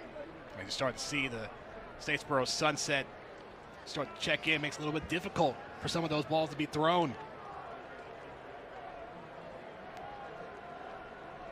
French was 14 of 20 in the first half. Jalen White, the carry, he gets stopped and pushed back. And you got to admit, for the defense for James Madison, they're still going to put pressure up from the front, starting with the D-line. Yeah, they are. You can see they're coming out here a little bit more attitude as well. They're getting to the ball, they're putting a hat on the ball, and they're playing a little bit faster than they played in the first half, which could be credit to having a break at the halftime. And when it comes to getting in sync, what Coach Chesney said with our own Whitney Hayworth, it starts there up front with that D-line. Correct. They got to build some kind of pressure so the guys on the back end can get their hands on the ball. And then also the communication comes into play at this point. On 3rd down, French throws. Oh, what a catch. First down, Eagles off to the completion to Dalen Cobb. Great job by French right here, moving the pocket, and a great throw on the run. Kind of what you said just a minute ago. The D-line didn't get much pressure on that one until the end, so they're trying to guard these guys all over the field for an extended period of time.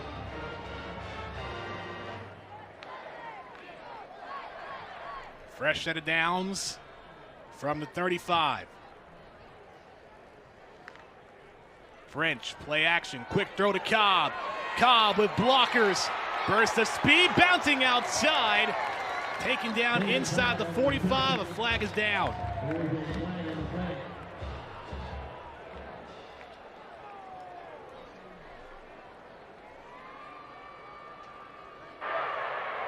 Holding. Offense, number 4, 10-yard penalty from the spot of the foul. Remains first down. LV Bunkley Shelton called for holding. Gets his hand on the outside of the shoulder pads, drug him to the ground. Good call by the referee right there. Big penalty for Georgia Southern because they had it rolling at that point. And we just talked about how clean the Eagles played in terms of penalties. Just 2 for 10 yards in the first. Remains first down. Be 1st and 11 from the 34.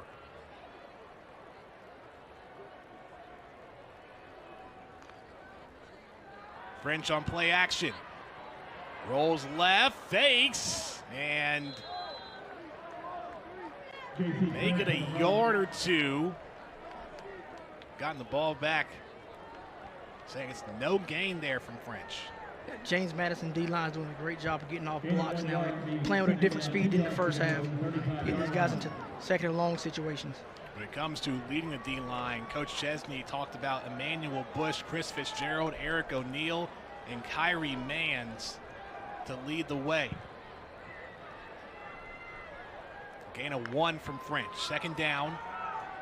Throws, and that is a sliding catch to Derwin Burgess at midfield. 1st down, Eagles.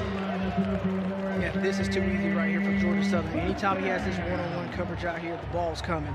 I'm expecting roll coverage in here by James Madison here soon. Press up on him, quit the free access release. For Burgess, his 4th reception of the day. French going to still stay in the air, and a catch made across the middle.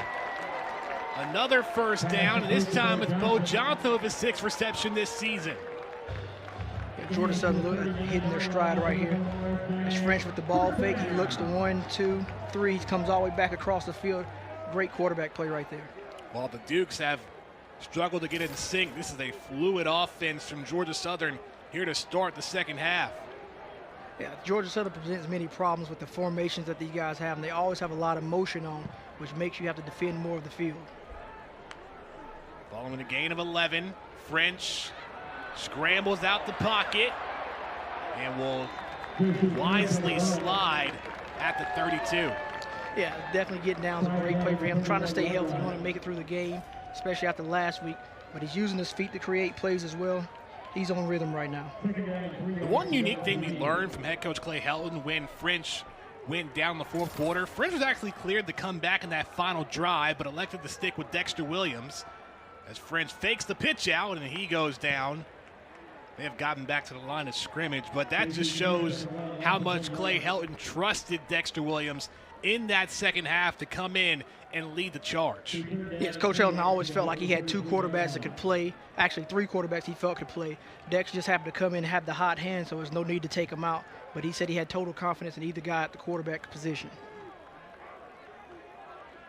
So it's a gain of one, a loss of one rather, for French, 3rd and 4.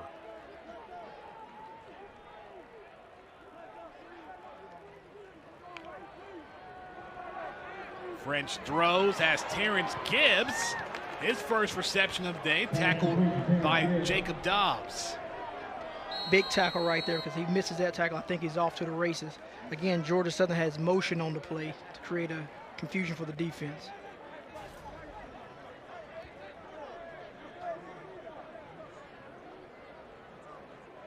Dobbs is all over the field at this point. He's playing with passion, trying to keep these guys in the game. That is not a good sign to see, though, if you are James Madison. That appears to be Dobbs.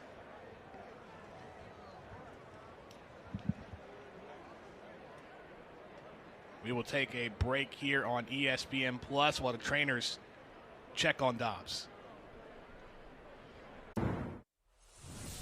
Jacob Dobbs seemed to be okay in the Duke's huddle, or when the Hayworth has more on the linebacker Dobbs. Well, Danny, everyone is always playing for something bigger than themselves, and something interesting that James Madison does is they all have a photo of their why in their locker room. They have a photo collage that they can pass and hit on their way out to practice each and every day. And we asked Jacob Dobbs, what's his why? And his why, you can see right here, is his family and his girlfriend. You can see his picture with his family is from 2014. He told us that they have always been a football family. His dad coached him throughout his entire youth, and his mom has always been there to help out in any which way. And then, of course, his girlfriend, Carly, is also his why. They have been together for almost 4 years, and he continues to support me, and they all are my biggest fans. So interesting to know why he plays for, or who he plays for, and why he plays. So, and as well as Coach Chesney will share that later on. But of course, we hope Jacob Dobbs is fine. We will see on the next drive when he's out there. Thanks, Whitney. Always unique to see the players and the coaches why. We're seeing the Eagles go for it on 4th and 2. French under center, pitch out to White. He doesn't get it. Great stop by the defense right here. James Madison prepared for what's coming. Again, Georgia Southern's up under center. They know something's coming. Jason, we were talking during the break as to whether the Eagles should have gone for it on 4th down and kicked the field goal. But you see here, the Dukes were ready that time. Yeah, number 10 comes, he shoots the gap right there, makes a good play. Like I said, he's been coached up, and they're in their game plan. Christian Sheeran, a big stop on 4th, forcing a turnover on downs. Yeah, I think Georgia should have elected to kick the ball right there. Come out of half feeling good about yourself. Right now, I think James Madison feels good that they finally got a stop. The Dukes take over on offense. Barnett, quick throw outside to George Pettaway. Pettaway will take a loss of yardage. So when you have the defense make a big stop like that, if you're the offense of the Dukes, how do you start to find momentum? Yeah, you think you come out with a nice, safe play right there, but Georgia Southern did a good job of chasing it down. At this point, I think they got to take a shot deep. Georgia Southern's starting to feel comfortable with their backpedaling, stand in front of the receiver. So I think James Madison got to open it up a little bit. Well, you saw the numbers. It has not been a typical James Madison performance on the offensive side. Barnett throws in, almost an interception. In and out of the hands. Yeah, Barnett got lucky right there. I don't think he saw the guy dropping right into his zone, hit him right in the stomach. Bad place to hit him. It's 3rd down. Great job of dropping out of the blitz. Kind of got him fooled right here.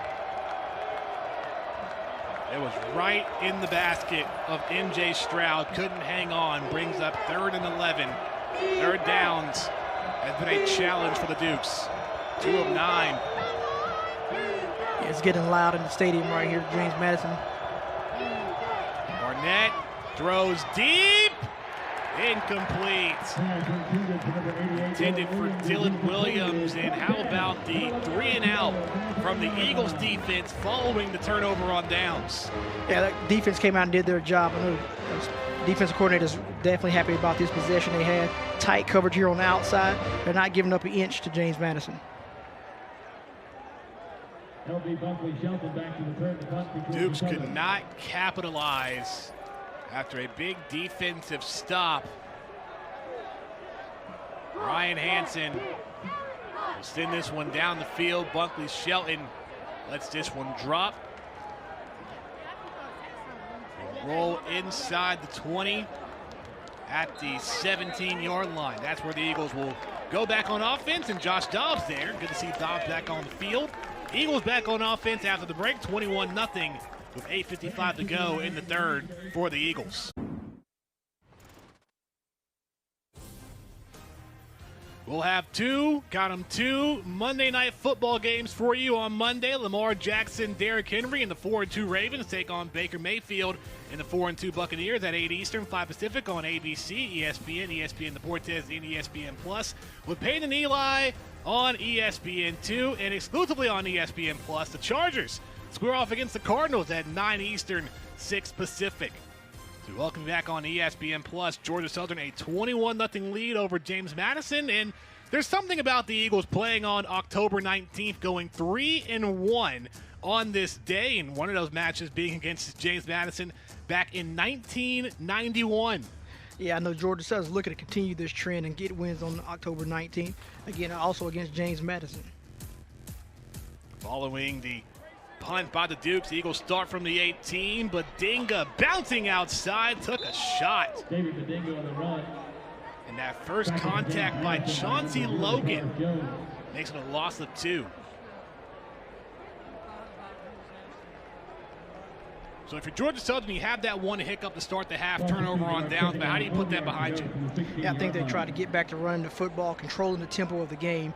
If they can do that, they can put that behind them and then get milk the clock, hopefully have another long drive, what they're looking for. Second down, and an interception, a pick 6 for JMU. DJ Barksdale. And just like that, the Dukes find their way on the board. That's what JMU was looking for right there. They've been known to take the ball out of the air. The guy was coached up on the play. He read it, made a great play, found his way to the end zone. This is a bad start for Georgia Southern to the half. No points on the first drive, and a pick 6 on this one. No, JMU's feeling good about themselves at this point. Barksdale read that one well. It was intended for Dalen Cobb. But Barksdale, his second interception on the year, second interception in the game for James Madison. And this one turns a 6. PAT is good. How about the turnaround? Yeah, it's incredible right there. JMU still playing, kind of resonate with their coach been saying about playing 4 quarters and playing tough. This play right here could be game-changing. Georgia Southern has to figure out a way to get themselves back on track, control the ball, control the clock, and play keep away. Because right now, James Madison offense is still non-existent, so don't give them the game on offense by turnovers. 3 turnovers from the Eagles. We saw the first 2 in the first 2 drives of the game. And the first 2 drives of the second half not going the Eagles' way. Turnover on downs, and now a pick 6 that puts the Dukes back in it. Yeah, Georgia Southern's feeling kind of lucky right now. We said with 3 turnovers, usually not in the lead in the football game. Right now, they still possess the lead. When I see James Madison start to jump around on their sidelines, they're feeling good about themselves as well. So this is a big possession coming up. I think Georgia Southern has to get at least 2 first downs to flip the field if they do have to punt, but it can't be a 3-and-out. That is one way to take the crowd, the power of Paulson, out of the game. Eagles will start from the 25 as the kickoff goes beyond the end zone. And this is where, as a quarterback for J.C. French, you have to have a short memory. That's your second pick in the game. French only had 2 interceptions all year. Yeah, he definitely got to have a short memory and go back to do what he's been doing. He's been accurate all game. Just get back, settle down, make the throws he's been making. Bob Chesney, the Duke's head coach, is now fired up and locked in. On first down, hand off to Jalen White, up the middle, stopped at the 28. And that just pumps new life into your defense, especially after having some troubles. Really spent a lot of time on the field in the first half due to the 9-minute drive by Georgia Southern. Yeah, definitely gave them new life. They've gotten the ball turned over from Georgia Southern. Now when they get a touchdown out of it, I think they're going to be playing with a different speed here. White again, and White breaks through, gets past Dobbs, across midfield, taken out at the end. What a run for Jalen White. That puts him over 100 yards rushing for the game. Great run by Jalen White, way to protect the ball. O-line did a great job blocking this up right here. He hit the hole, got downfield, got the Georgia Southern across midfield. Nice stutter step right there, get through it. Run away from it, protecting the ball, no more turnovers. Good job. A gain of 31 for White, now 114 yards on the day. From the 39 on first down. French, another give. And that time White just a couple of yards. And that just shows you how Jalen White can make an impact and really settle things out there for the Eagles offense. Yeah, he's the common factor of the offense. Once he gets going, the Eagles are a totally different offense. They're not one-dimensional. When they can run the ball at the middle, they're very tough to defend, which will open up the outside for Burgess and the rest of the guys out there to make big-time catches. An injury as Jacob Thomas is down. And we've seen just how long the defense has played. I mean, Georgia Southern, their time of possession at 22 minutes. That's where fatigue really starts to set in. We saw Jacob Dobbs go down. Luckily, he was able to get up and get through. You look at Jalen White just tonight. He's had a new season high in rushing yards today. Yeah, fatigue setting in is definitely something that James Madison is probably looking into right now. Georgia Southern's doing a good job of running the ball on first down. So James Madison's probably looking at a way to get some blitz packages in there, get this into second and long, but they're definitely worried about this fatigue factor setting in. It's been a perfect balance offensively for Georgia Southern. 340 yards total, 170 both in the air and on the ground. Yeah, and that's hard to defend from a defense when you know that they're two-dimensional. You can't just sit on one thing. So Georgia Southern's doing a great job of calling the plays. Now they just got to execute when they get to the red zone and start getting touchdowns again. 2nd and 6. French throws, finds Fromm. Fromm inside the 30. Fromm with blockers. Fromm tripped up inside the 10. Eagles in the red zone. Another great call by Georgia Southern coordinator right here. Get the run fake play action as everybody runs across field, then backdoor screen to Fromm, and he gets upfield and he shows his wheels right here, almost gets in the end zone. 1st and goal from the 6. I think this is a drive that has to end with a touchdown for Georgia Southern based on what happened last time. Badinga at running back. Johnson in motion.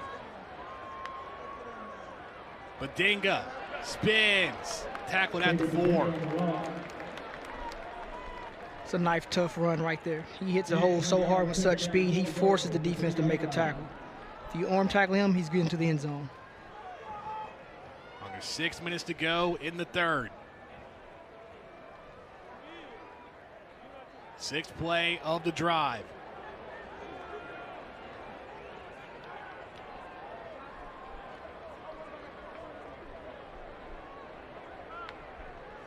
French throws. Johnson tripped up.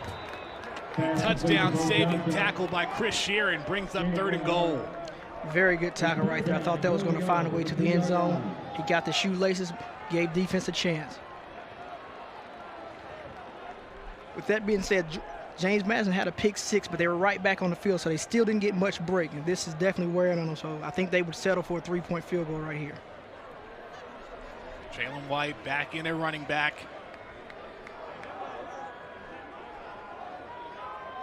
Play clock at 8.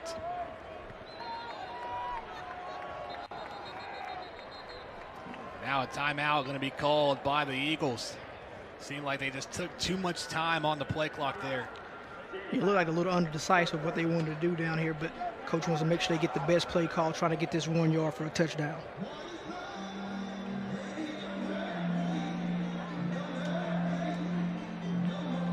Talking things over here, and we've seen the production of Jalen White.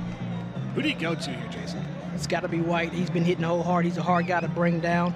He seems like he has the feel of hitting the hole right now. If you see when he gets to the hole, he has these long runs. The long runs happen because of good blocking and also patience by the running back. If you hit it too fast, you're going to beat your guards around. So at this moment, he does a good job of standing behind his block, and he finishes runs hard with his pass down. So I'm definitely looking for him at this moment. It's been a solid 1-2 punch between Jalen White and David Badinga. Badinga 8 carries, 38 yards, and a touchdown, and he's out there on the field along with Terrence Gibbs. So instead of White, if the Eagles decide to run, you have Badinga and Gibbs as your options.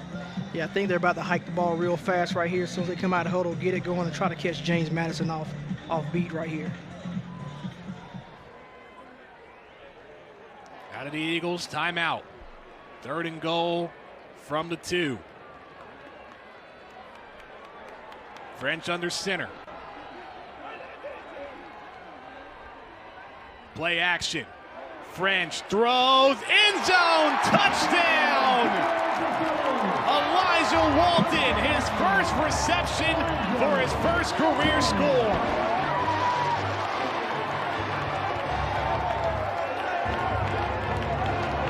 Oh, yeah, the offensive coordinator, he's in his bag right here with this play call. Run fake right here, come to the backside of the end zone, a drag. No one's there. Great play call. I think he fooled us all in the booth and as well on the field. I agree, partner. I mean, you bring in Gibbs and Badinga as running back option. Do you think French is going to go to one of those two?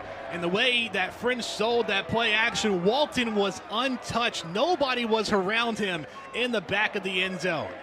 Yeah, that's the execution you need on a play like that. You can tell they've been working on that play, and it worked to perfection.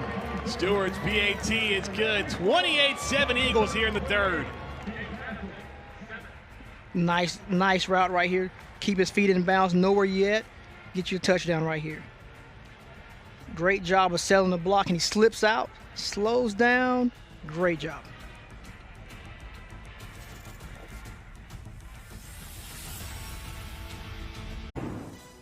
Redshirt freshman Elijah Walton, his 2nd career reception, first this year, in his first career touchdown to make it 28-7 Georgia Southern over James Madison.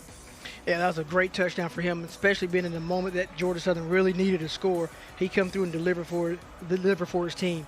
They have a deep tight end room. I'm sure he's glad just to get in the end zone. We saw a mix of Tyler Fromm getting some reception. Bo Johnson wasn't intended target, and then Walton able to get one through. As Cam Ross nowhere to go, tackled inside the 20. So if you're James Madison, you have that shot by your defense on the pick 6, but then the touchdown from the Eagles offense. How do your offense get going if you're Bob Chesney and the Dukes? Yeah, I think James Madison got to go back to the empty set that they had right before the half where they were moving the ball. I think the only thing that stopped them at that time was the time right before halftime and also the penalty they had. So if they can get into the empty set and let the quarterback just kind of pick and choose his targets, I think they can get back into it. Had a couple of players transfer out, one of them being Jordan McLeod now at Texas State. On the carry on first down, Yamir Knight gets bounced out. And it usually takes some time when you put together a new team with a first-year head coach. I mean, this is a James Madison team with 63 new players, but to start your season 5-1 is a huge testament to the buy-in from Bob Chesney. Yeah, he definitely had his guys buying in. Like I said, 63, 64 new players. This is something that is unseen, and these guys have bought in. So right now they're still believing they're going to win this game, and they're still fighting. So don't be surprised if they start making some plays down the stretch. George Pettaway gets taken down, makes it 3rd and short, 3rd and 1 to be exact. Seeing the Dukes offense really hurry up. This situation right here, 3rd and short, I think is where James Madison likes to play, especially the way they run the football. Earlier in the game, there was always a 3rd and 7, 3rd and 8. They're comfortable with this situation right here. The Dukes need it. 2 and 10, 2 for 10 on 3rd downs. Handoff up the middle. Purdy. It's going to be close right here. Got it. Just the third down completion for the Dukes. That snap looked the timing looked a little bit off right there as well, but Purdy hit the hole hard, stuck his head down, and got the 1 yard they needed.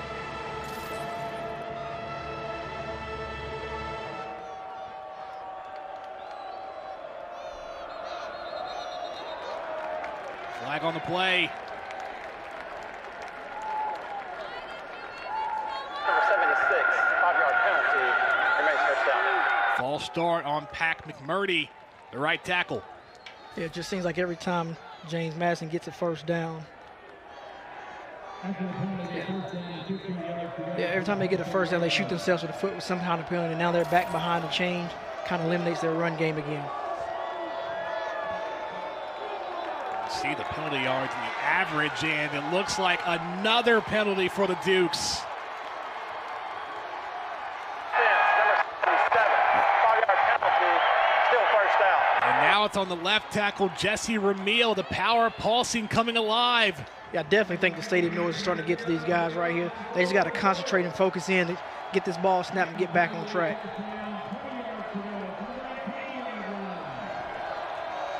Make it 1st and 20 from the 19.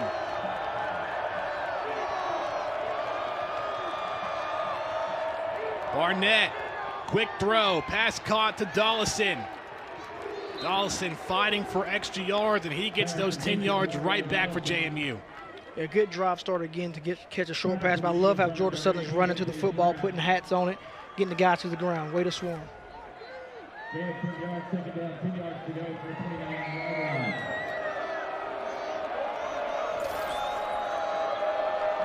Second and 10. Trips left. Got an extra wide split up top. The quarterback run trying to get the DB out of there. Barnett tripped up. Aiden Jackson getting there.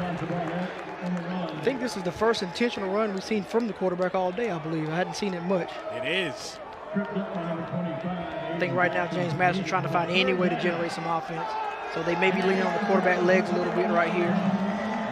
For the most part, it's been negative yardage from Barnett due to the defense getting to the quarterback for sacks. So gain of 2, 3rd and 8.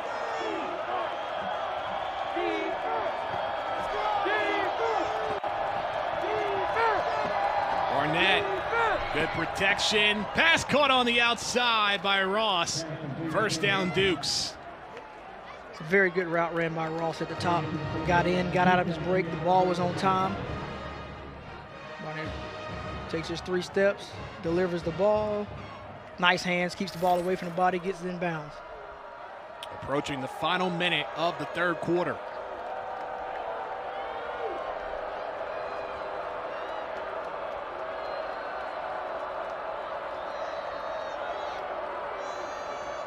Barnett, another quick throw, completed to Ross. Ross diving at the 47. Something's not looking right about their snaps. Seems like the quarterback's not ready, the O-line's early. Something's going on with their snap cadence right here. I'm thinking noise maybe still get to these guys.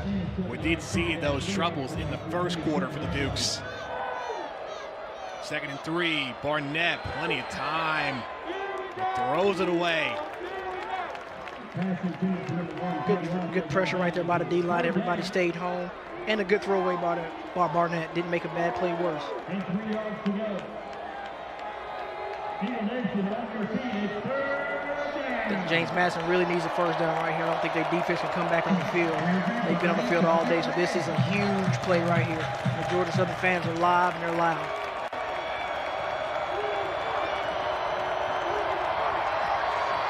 Third and 3. Barnett pitches it out. Wayne Knight shakes off a tackle and gets the first down for the Dukes. Yeah, it's a good play call right here. They put the quarterback back in motion, let him run a little bit with the option route. And a nice pitch. Knight cut it up. Again, using the quarterback legs may be key to if they want to make any kind of comeback right here. Dukes want to get one more playoff in the quarter. Barnett with time. Throws, pass caught. And it'll be another first down for the Dukes. Pass completed to Logan Kyle. And that will end the third quarter. The Dukes are finding some rhythm on offense as they go into the fourth, but it is still a 28-7 Georgia Southern lead. Fourth quarter coming up after the break on ESPN+. Control the Sun Belt East on the line as the Eagles a 28-7 lead over James Madison. Looking at the top 10, of course, you have the big matchup, Georgia and Texas, the 1-5 team in the nation at 7:30 on ABC. Miami was battle-tested at Louisville. And then even look at Alabama and Tennessee. That is a low-scoring affair where Tennessee up 14-10 right now. Yeah, we definitely thought that would be more high-scoring than that with these two offenses they had. But apparently they playing some good defense up there, and it's going to come down to the wire. Bit of the opposite when we saw the matchup a couple of weeks ago between Alabama and Georgia. It was a pretty back-and-forth go at things, but then Georgia started to have a fourth-quarter comeback, and you saw both teams trade off touchdowns near the end. Fourth quarter begins in Paulson. Tyler Purdy on first down. Tackled at the 35. What's it going to take for the Dukes here offensively in the fourth to mount a comeback? Yeah, they're going to have to play with some tempo and play with a lot of pace right now. They see they're speeding it up, and then they're hitting the holes on offense right here. Quick pass, great pressure by Marquez again. He's all over the field tonight. So rather that Purdy run was for 2nd and 1. Purdy was short on the first down on the final play of the third quarter. But nonetheless, head coach Bob Chesney has talked about how they have a unique variety of running backs to go with. You see Wayne Knight now in the backfield next to Barnett. Right, and all the running backs bring something different to the table, so that's why they all play. So he's confident in all of them. False he's throwing it deep right here. Barnett deep to the end zone. Caught! Marion Dollison. I think Georgia Southern's looking for a flag on the pass interference, but they're going to let this stand right here. It is currently a touchdown. There is a flag all the way back at the 38. But if it's on the Eagles, 50 in the neutral zone to Stout. Penalty is declined. Touchdown. Which it is. Touchdown JMU. A deep shot by Barnett. And able to find Marion Dollison. Dollison did a great job coming here and catching this ball. This could be the spark plug they need to get themselves back into this game.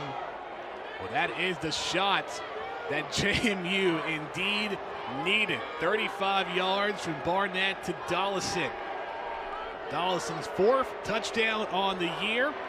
And a lengthy drive for the Dukes. 13 plays, only taking 5 minutes off the clock.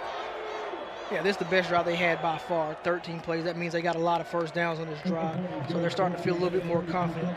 They're trying to see if they have enough time. Oh, yeah, good. No call right there, but, hey, you got to keep playing. Way to go up and get the ball by Dollison right there. Barnett, he recognized the offsides. Get the ball up, and you throw into the end zone, you get this chance right here. So how about the block there by Wayne Knight protecting Barnett, giving him that time to throw. You can make the argument that there should have been a pass interference call as Dollison was able to rip through Mark Stampley. But now look at this. You're starting to see the Dukes get fired up. Kai Holmes, a free safety, really getting his defense to lock in as they go back out against the Eagles. Oh, yeah, this is the big drive right here. I think Georgia Southern wants to get into here and run the ball and milk this clock down a little bit, continue to get first downs, want to have a drive of 10, 12, 13 plays and end with points. And obviously James Madison looking to get here 3 and out or even get another turnover, which they have gotten plenty of this game. Only taking 28 seconds off the clock in the fourth quarter. So this is where your defense needs to make big plays. It's been those shot plays that we've seen that get the Dukes on the board. It was the pick six that we saw from DJ Barksdale and the touchdown pass to Dollison. Max Lipninski sending that one deep into the end zone. The Eagles will take it out. DeAndre Buchanan across the 20. If you're Georgia Southern, we have seen some lengthy drives, but what's going to be the focus here for the Eagles offense? I think they're going to stay with the safe passes right here. Try not to throw anything too deep or letting the defense get a hand on the ball. So I expect a lot of short passes with some crossing routes. Then, if all this fails, give the ball to White. He's having an amazing day, probably his best day yet. and see if they can keep this clock moving. That has been the key for the Eagles. Short passes from J.C. French. French 22 for 30. It's over 200 yards, 3 touchdowns, 2 interceptions. From the 22, White, ate up, and tackled for a loss of yards. Eric O'Neal, the redshirt junior. Yeah, James Madison stuffed this play from the beginning. They were right on the guards as they pulled. They hugged them. Almost a tackle. Well, yeah, got a tackle for a loss right here. So maybe Georgia Southern comes back with a counter here later on.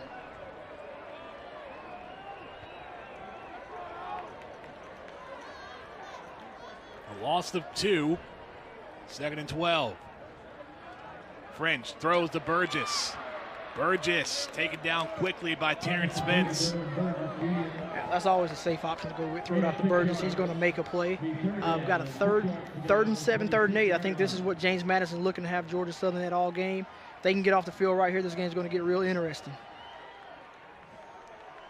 Make it 3rd and 6. Looks like James Madison is trying to take away Burgess' free access up top, so I think French may have to go elsewhere with this ball. The Eagles have been effective on 3rd downs, 8 for 10.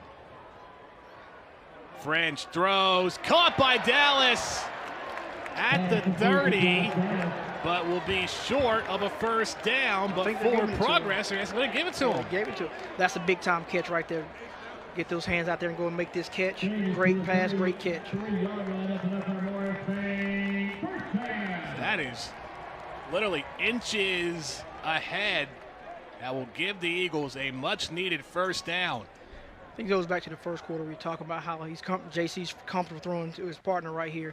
So anytime they get in trouble, he's going to be looking for him.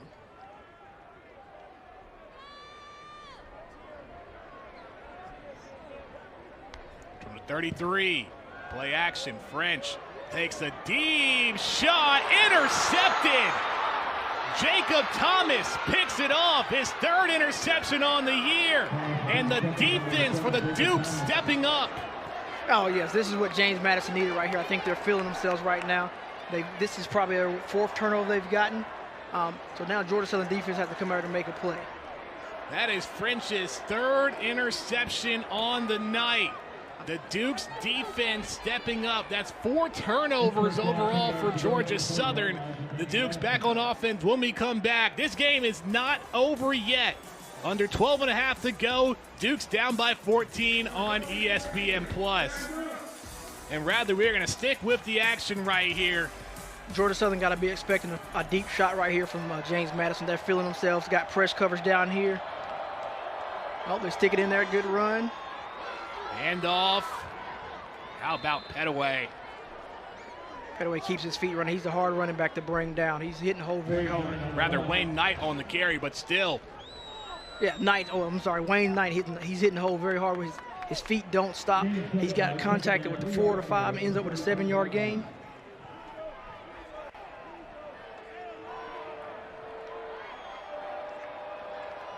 Dukes wasting no time.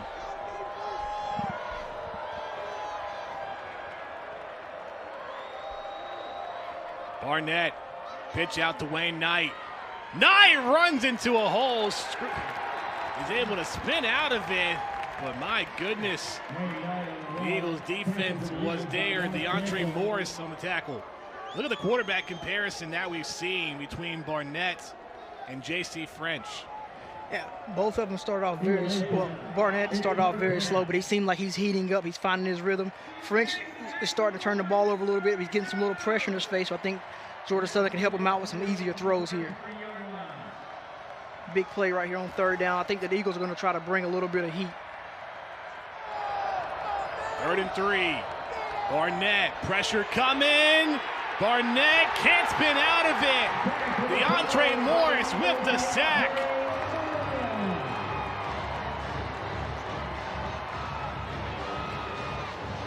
Yeah, the Eagles right here wanted to keep Barnett, keep him out of his comfort zone, so I think they had to do something different, so they sent the guy off the edge. Oh, they were playing fast. May have caught Georgia Southern with too many men on the field. Dukes will hurry up. Did they get the timeout? Southern, their 1st. Eagles 30 wisely seconds getting timeout. the timeout off in time. I mean, 45. we saw. 10:45 on the game clock, please. See here the sack by Morris. Good job of holding on right there. He's an elusive player. He almost got out of that. Wisely got down and covered up the ball. I mean, we've seen already in college football having 12 men on the field can work out to your advantage. I mean, last week, Ohio State and Oregon, Dan Lanning had purposely having 12 men on the field when the Buckeyes were trying to mount a comeback in the fourth. Yeah, a very smart play on the coach's part right there. Split the 12 men on the field, get the run off. So I think they've recently changed the rule or reviewing the rule on that. So it'll be interesting to see how college football adopts that. It's just so unique how so many plays are and so many rules are getting changed as the season progresses. So out of the timeout, it is 4th and 8 from the 38. The Dukes will go for it.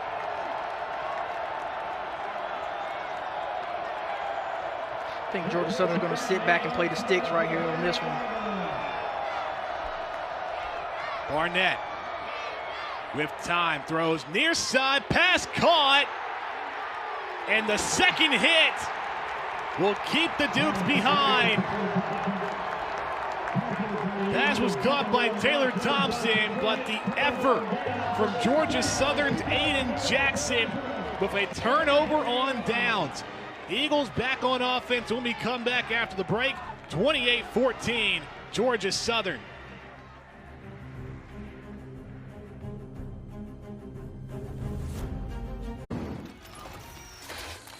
One more look at the 4th down stop by the Eagles. Yeah, great throw right there. He's trying to shake off a tackle, but Georgia Southern pursuit and effort makes this play short right here. This could be the game-turning play right here.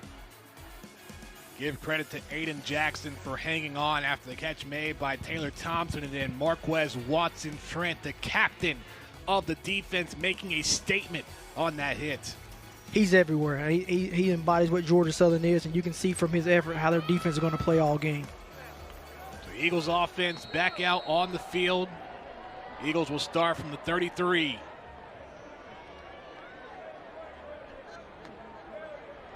Hand off Jalen White.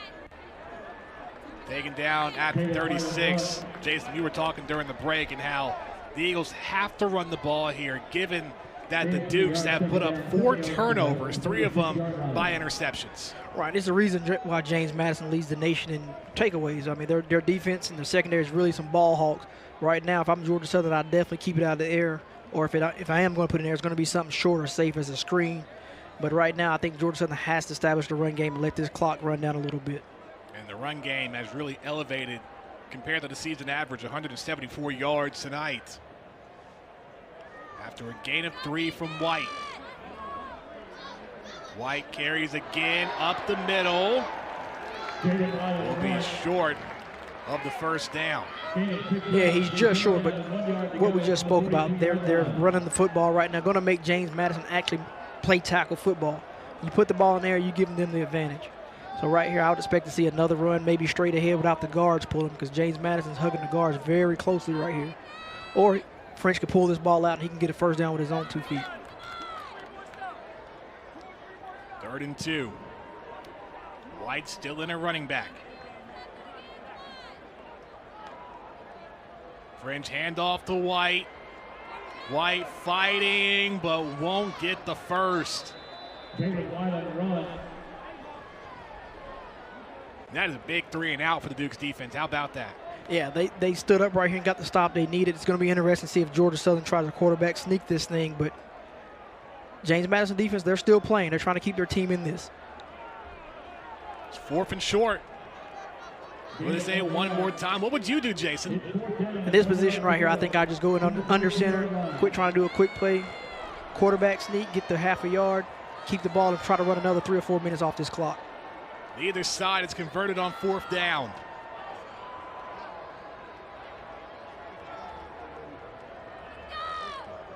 I don't think they're going to hike it right here. I think they're going to play it safe and try to punt this ball away. Play clock at 2. French gets it off. He goes for it. The sneak. This is going to be a close one right here. I'm not sure if he got this one.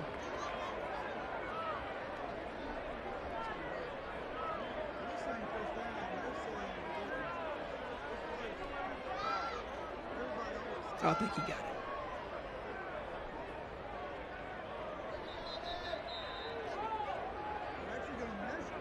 The officials don't even know. They're going to bring out the chains.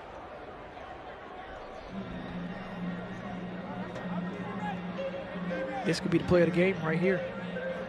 The Georgia Southern defense has to be ready to come back out on defense and get another stop if it's called upon.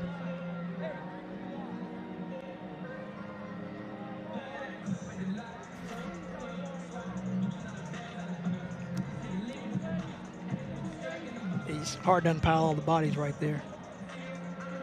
I don't think they're going to be able to change the spot.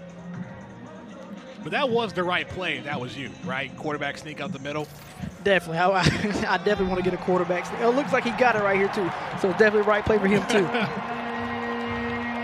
About the nose of the football, seriously. Literally a game of inches. Correct. But I think this was a big call for Georgia Southern. I think they felt the momentum swinging a little bit right there. So they want to take it back, keep this ball for another 3 minutes, and hopefully get some points out of it.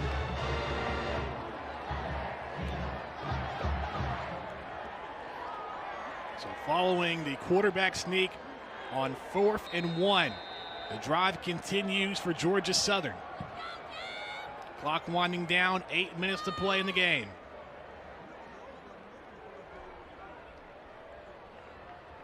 I think Georgia Southern content to let the play clock run down here and hike it under 5 seconds, try to shorten this game. They hike it with 7 seconds. White patiently getting through. James Madison, you see them ripping at the ball. I think they sense what's coming here, so they're trying to get this ball out. Georgia Southern has to do a great job protecting the ball, putting 2 hands on it at this moment in the game. Well, the Eagles learning from their mistakes in the last drive. All the plays that's been run, all on the ground. Yeah, I think they see what's happening right here. They're going to make James Madison play ball and let this clock run a little bit.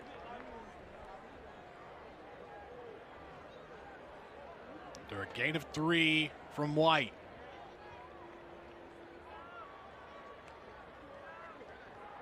Play action. French rolls and throws. Incomplete. Flag on the play.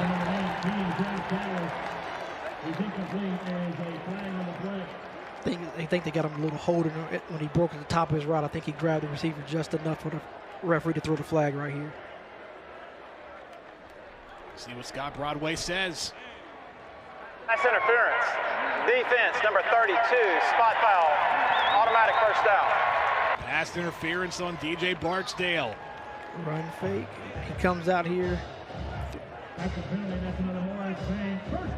Good coverage it looked like, but we'll take it.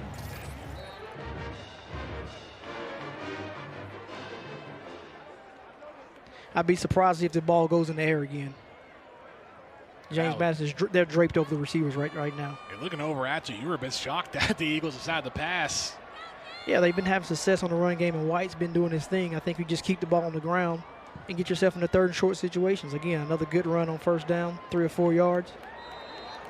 Run the play clock down, do it again. I think James Madison, they're really looking to rip this ball out and get turnovers, so got to be careful putting this ball in the air.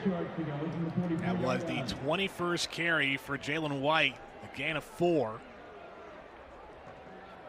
Now at 132 yards on the ground. White with 2 big runs in this game, one for 49 yards, the other for 30. 31. Yeah, I think the Eagles are looking for a big run right here. I think James Madison starting to put their hands on the hip a little bit, looking over at the sideline. So if they can keep this drive going, I feel a big run coming. 8th play of the drive. White. Gain of 1 or 2. Jalen White on the run. No gain, being 3rd down, 6 yards to go. Rather, no gain that time by White. Brings up 3rd. I think in this situation right here, I think you're still running the ball again, trying to get yourself maybe into a 4th and short where you can quarterback sneak it again. But I'd be very wary of putting this ball in the air.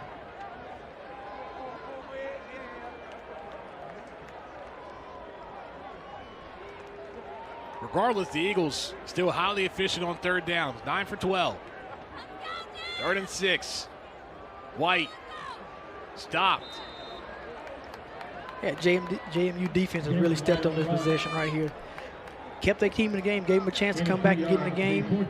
That's all they can ask for from the defense right here. Georgia Southern may be going for it and trying to end this game right now.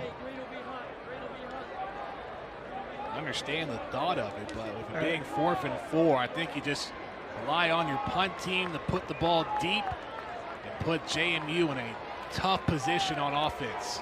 Yeah, it's the right decision right here. The defense has been playing very well. You want to get a kick here inside the 5, inside the 10, and let your defense play ball again. Ymir Knight deep to return for the punt by Alex Smith.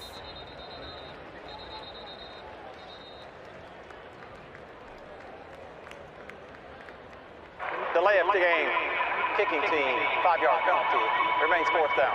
And you'll take that if you're the Eagles. This takes more time off the clock, now under 5 minutes to play. It also gives them room to punt the ball right there. It's hard to punt a ball only 35, 40 yards, so I think it gives the kicker more room to put the ball up and get a little bit more height on it. I think the returner has to do a good job of fair catching this ball, not letting it get inside the 5-yard line. This is just the second punt for Alex Smith tonight. And the Aussie sends that deep inside the 10. Fair catch made at the 7. Got a flag here.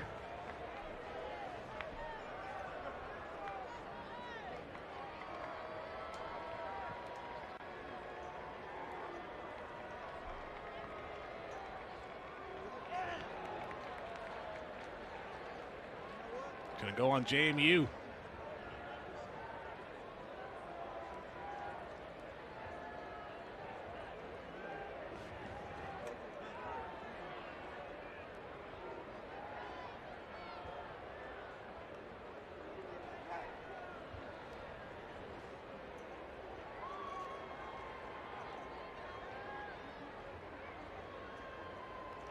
Was the clock running on this penalty? Would Georgia Southern get there?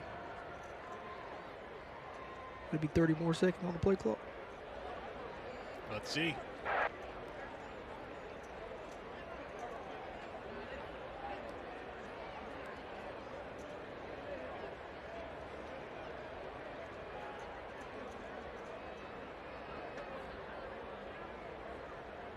Illegal formation on the receiving team, lined up over the snapper. 5-yard penalty from the end of the kick, 1st down. Okay. So legal formation from the punt return for James Madison. That puts them back half the distance. It's going to be a long offensive drive for the Dukes. They want to get back in this one. We'll take a commercial break. 4:43 to go. Eagles up 28-14 over the Dukes. 4:43 to go in regulation. The Dukes will start the ball from the 4-yard line following the penalty on the punt and special team. And Dukes will head back to Harrisonburg for 2 games following this match against Georgia Southern. Taking on Southern Miss. We'll have a bye week, then hosting Georgia State, Old Dominion, App State, and Marshall left to go on their schedule. I mean, the first half has been electric for the Dukes, especially their 70-point performance over UNC in Chapel Hill. It's the most points the Tar Heels have given up in team history. All right, well, they followed at 70 points by a 63-point outing against Ball State, so they had been rolling coming into the night. So I know they're looking to get themselves back on track right here on this drive right here, see if they can come back and steal this game from Georgia Southern. For Duke's offense that averages 39 points a game, just 14 tonight in Statesboro. And I believe 7 of those came on defense, so they're really off task right now. First down, Barnett dumps it off to Purdy, rather Petaway. And Petaway tackled at the 15.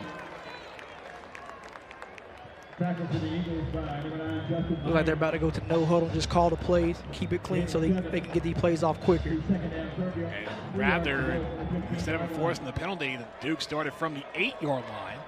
So a gain of 7 there from Petaway. Another quick throw, this time of Marion Dollison.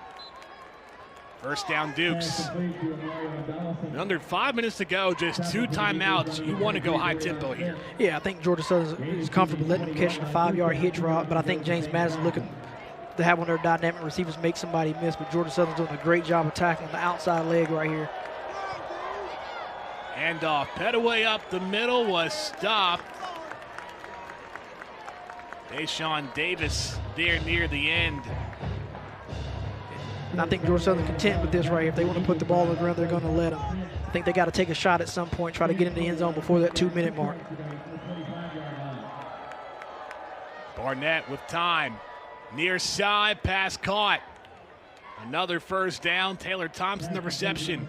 I think they're actually going to call it. Yeah, they gave him the first down right here. Now, obviously, the clock does not stop in college after the first down now, so they definitely got to stay on the gas and get the play off right here. Not until under 2 minutes. With the 2-minute timeout now in college football. But a timeout. Going to review the spot. Or rather, yeah, reviewing the spot here. An official's timeout. This play is under video review, whether or not the runner actually made the line to gain. Yeah, I believe he was short right there, but they'll come up with a 3rd and 1 here.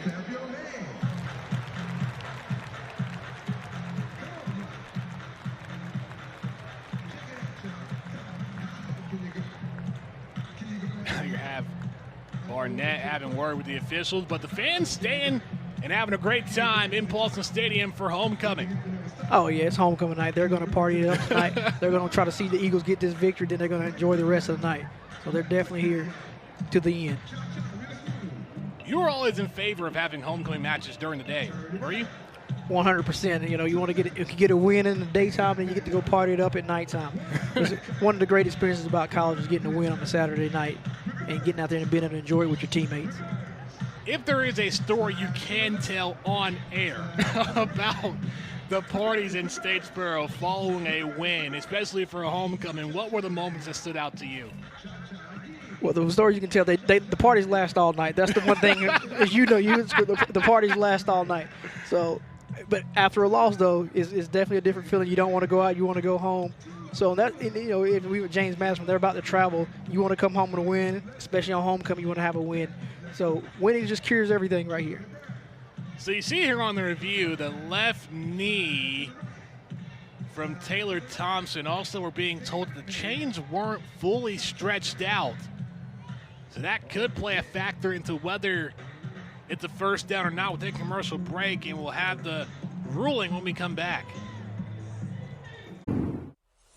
Beautiful sunset here in Statesboro. The call was that Thompson was short. The chains weren't fully stretched out, so it's 3rd and 1 for James Madison. From the 30-yard line, a quick handoff up the middle, and the Dukes get the first down. Yeah, James Madison's in pure hurry-up mode right now. They're just running the ball to get a first down, but I expect to see the ball in the air for the next few plays here. There have been some small games. Dukes need a deep shot. Barnett breaks out of traffic on the run, sliding at the 45.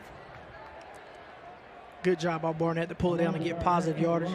Unfortunately, the clock's still running, but Georgia Southern also did a good job of staying back and not letting anybody get behind the DBs right here. Petaway, the carry, shakes through across midfield, down at the 46. 47 rather, and a man down for Georgia Southern. Deshaun Davis. This actually helps James Madison out right here, give him a timeout, time to catch their breath, and probably call 2 plays right here.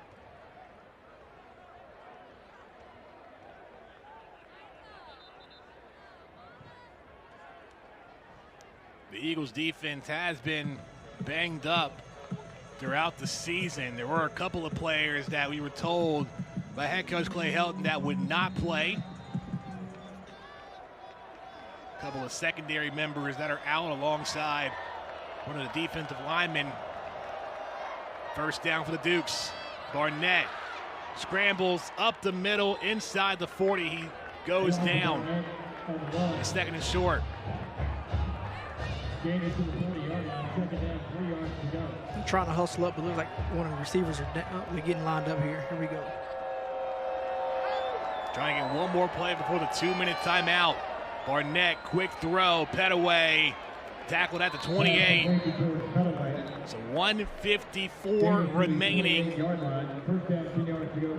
Dukes looking to make it a 1-score game. More to come after the break on ESPN+. Back on ESPN+, it's going to be a short week for Georgia Southern. They head to Old Dominion for a matchup on Thursday night. And then the schedule continues at South Alabama right after a bye week. And the final 3 games of the year, Troy, Coastal Carolina, and Appalachian State. Yeah, I know Georgia Southern's definitely looking forward to ending this game and getting out of here with a W before they can look at the rest of their schedule. Duke's threatening. Lengthy drive. Duke's at the 28-yard line. The 10th play of the drive. Barnett sacked!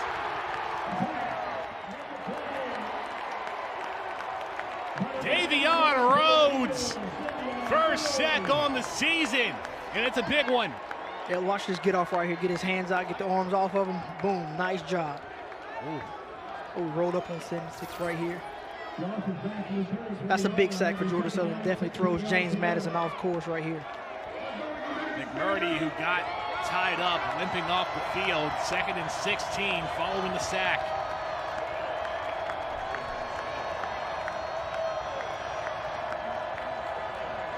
Georgia Southern sitting back with just a 3-man pressure. Barnett gonna keep. Up the middle, gets knocked down by Watson Trent. I think they're content with the quarterback running the ball with this clock still moving right here. They'll give that up at any time. Final minute of play. Barnett throws far side, pass caught. Taji Hudson, just his 2nd reception on the year. Yeah, they needed a better pass right there. We had off coverage. He just threw it a little low. I think if he throws it in his breadbasket, guy can get up and make a move and possibly get out of bounds instead of using the last time out. That was 3rd down, so it brings up 4th and 1 as Freedom watches on. Timeout call by James Madison, their 2nd. I think Georgia Southern got a dilemma right now. Do they heat them up and get the game over with, or do they play coverage, keep the ball in front, and try to keep it out of the end zone? Well, if you're Barnett, it's 4th and 1. Do you keep it yourself, or do you give it to your running back? I'm personally keeping it myself, trying to get the first down. So I like me when you're running the ball, but I didn't trust anybody else. Right, the 3rd and 1, they knew they were going to be blocking for the most part. They always tell me that. But right here, I mean, I think he definitely got to get the first down. Whoever you trust most is who you got to go with. But he's had this drive. He's actually ran the ball pretty well this drive. Even though it hasn't been the rushing night for the Dukes, 74 yards, but Barnett has been able to pick up some yards. Still in the negatives, though, with 10 carries, negative 11 yards, and taken back a bit by sacks. 4th and 1.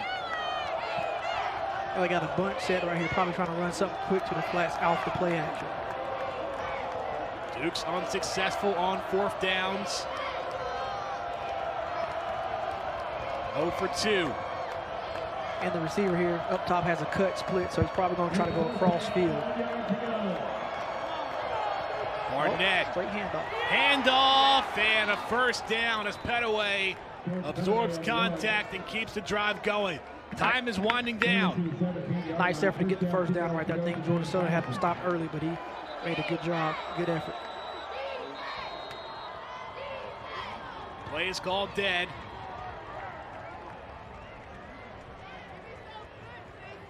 Yeah, I think Georgia Southern wants to talk about it. Georgia Southern, their 2nd. Please reset the game clock to 48 seconds. 48 seconds on the game clock. So the Eagles use their 2nd timeout. 3 extra seconds added on the clock. Right, and I think that they're definitely trying to tell the Eagles, make sure you tackle the outside leg, keep these guys in bounds. And no penalties, right? Don't extend the drive by penalty, make them earn it.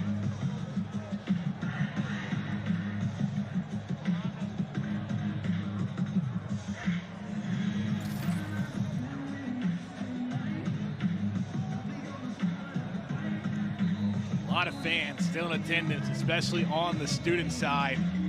That was a unique thing last week against Marshall. You had a lot of fans exit Paulson at halftime where it wasn't the Eagles' night, really in the first 3 quarters, 3.5 quarters, but miraculous comeback. Now up by 2 scores. The Eagles want to seal the deal to remain unbeaten in the Sun Belt. From the 17, first down, 48 seconds. Barnett to the end zone, overthrows. Yeah, I think he just rushed a little bit. He saw the blitz coming, but it actually got picked up. I think he could have stood in there a little bit longer, delivered a better pass. But not a bad throwaway right there, saved a little bit of time.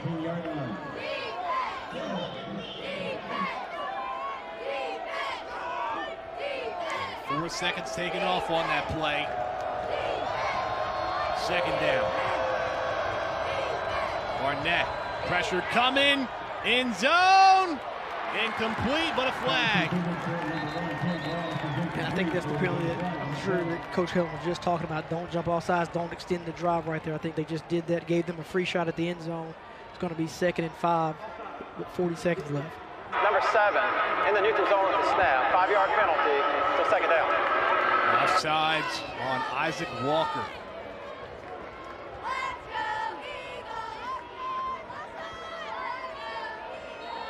Second and 5 from the 12.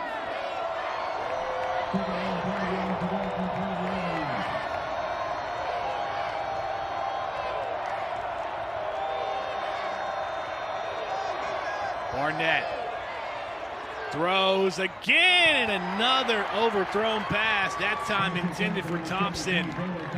Brings up 3rd and 5. Yeah, they had the play they wanted right there. They had the guy right up the seam route. He just missed him right there. The ball flew a little bit on him. I think he got to stand there and make a throw.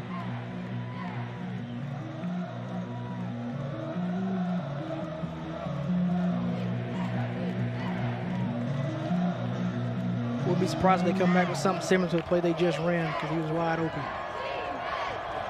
34 seconds. Barnett on 3rd down. Pass caught inside the 10. And the pushback forward progress, though, will give the Dukes a 1st down. Hudson makes the catch. I think James Madison need to get on the ball right here and get the play height. As soon as it's ready, they need to go and have a play call. 1st and goal. They call a timeout, I believe. No timeout has been called. The whistle hasn't been blown yet, so Play clock has not started, so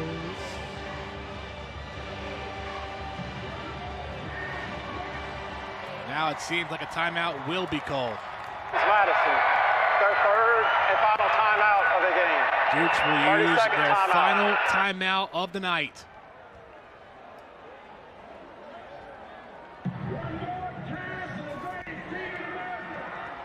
let's see right here. He comes off. Nice throw, nice split right here by the receiver trying to get to the end zone, but Georgia Southern's rallying to the football like always. Again, Marquez is in on the tackle trying to rip that thing out like last week. Goes back to the captains making the big plays near the end of the game. That's what defensive coordinator Brandon Bailey said. Big-time players make big-time plays in big-time games. He's definitely been delivered. He's delivered today. He's delivered last week. He's delivered all week. Georgia Southern keeps coming up to the challenge. I think that right here, if they can get a stop and get out of this game, defense coordinator will be pretty happy with this performance. So it's 1st and goal from the 4. 27 seconds. Dukes out of timeouts. Eagles have 1 left. Barnett throws. Incomplete. Mark Stampley on the coverage on Hudson. Very good coverage right there, but I thought he was going to come down with that. He got up pretty high in the air, just couldn't pull it in.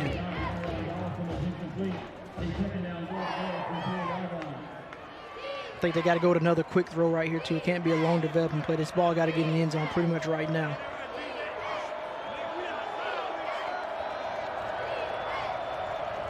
Second down. Barnett. Georgia Southern brought the action. And he's sacked. James Madison hustling to the line, but Georgia Southern blew the gates, brought more pressure. 8 seconds left. Duke's got to hurry up. Barnett, 3rd down. Throws, end zone, incomplete. There's 1 second left on the clock. Dukes will get 1 final play. Yeah, I think Georgia Southern's playing for pride right now. They don't want to let these guys in the end zone. They know they can feel the stop coming. They want to end this on a really good note. Nonetheless, that will seal the deal for the Eagles. A 2-score lead. Final play of the game.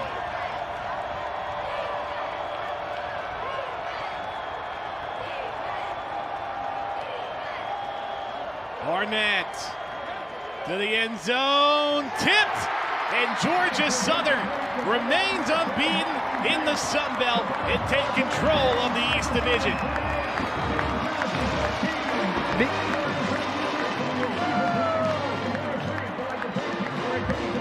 Very big win for the Eagles right there to remain unbeaten in the Sun Belt. They control their own destiny right here, so they can write their own history. This is the first time they've been 3-0 in the Sun Belt. Since 2018. Since 2018. This is one of the goals Coach Helton wanted to have to get to be the conference champ. This is what they had to do, and they came out and delivered and played very well today, especially defensively. Offensively, they had some turnovers, but I think they're on the right track now. It was not a clean performance from the Eagles offense. 4 turnovers in the game. However, it was the defense that limited the Dukes for an offense that averages 39 points a game. Georgia Southern holds the Dukes to 14 and give JMU their second loss in conference play.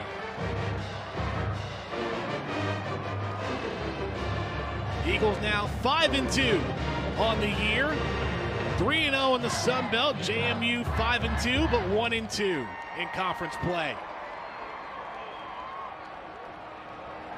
And what a night it was for the fifth-year running back, Jalen White.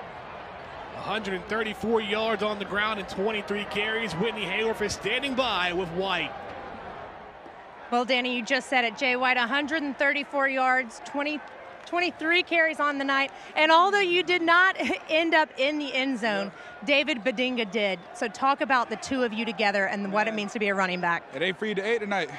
We always talk about David Badinga being 8. They freed that boy this weekend, last week, and I can't be nothing but proud for that boy. And we had a team effort tonight, and we pulled through. We knew we had a good competitor coming in here tonight. We just had to keep fighting, out-execute, out-compete, outwork, all that. And you knew that it would be a big test for the Georgia Southern defense. What can you say about them, not only early on, but, of course, right here down the stretch? Man, they had our backs. They did what they were supposed to do. They made it hard for 14 and the rest of JMU's offense. They did exactly what Coach was talking about all week, so I can't be nothing but proud for them boys. You all talk so much about the power of Paulson. How did the power of Paulson help you all to victory today? You felt it. Sometimes you feel like this place rocking. You see we got a decibel count on the big screen now. Hey, power of Paulson, it makes a difference. It makes a difference. We need that. Every home game, we need that. Well, Jalen, 1-0 on the week, now atop the Sun Belt East. Standing short week, best of luck against ODU, and congratulations. Thank you. Jalen White, a new season high in rushing yards in the game, 134. Made two big-time runs to put the Eagles in position, and the Eagles remain unbeaten in Sun Belt play. Yeah, I think the Eagles had a complete performance today. The defense played really well. This is a carryover from the Marshall game. The offense sputtered at times, but you saw flashes of greatness of what they could do. So I think if they can carry this momentum over, they'll have a good game at ODU. It's a short week for the Eagles as they turn their sights to Old Dominion for Thursday night. James Madison returns home and takes on Southern Miss. So for Jason Foster and Whitney Hayworth, I am Danny Wallace saying so long from Paulson Stadium. Final score, Georgia Southern 28, James Madison 14. All games airing on the ESPN networks or streaming live and archived on the ESPN app. This has been a presentation of ESPN.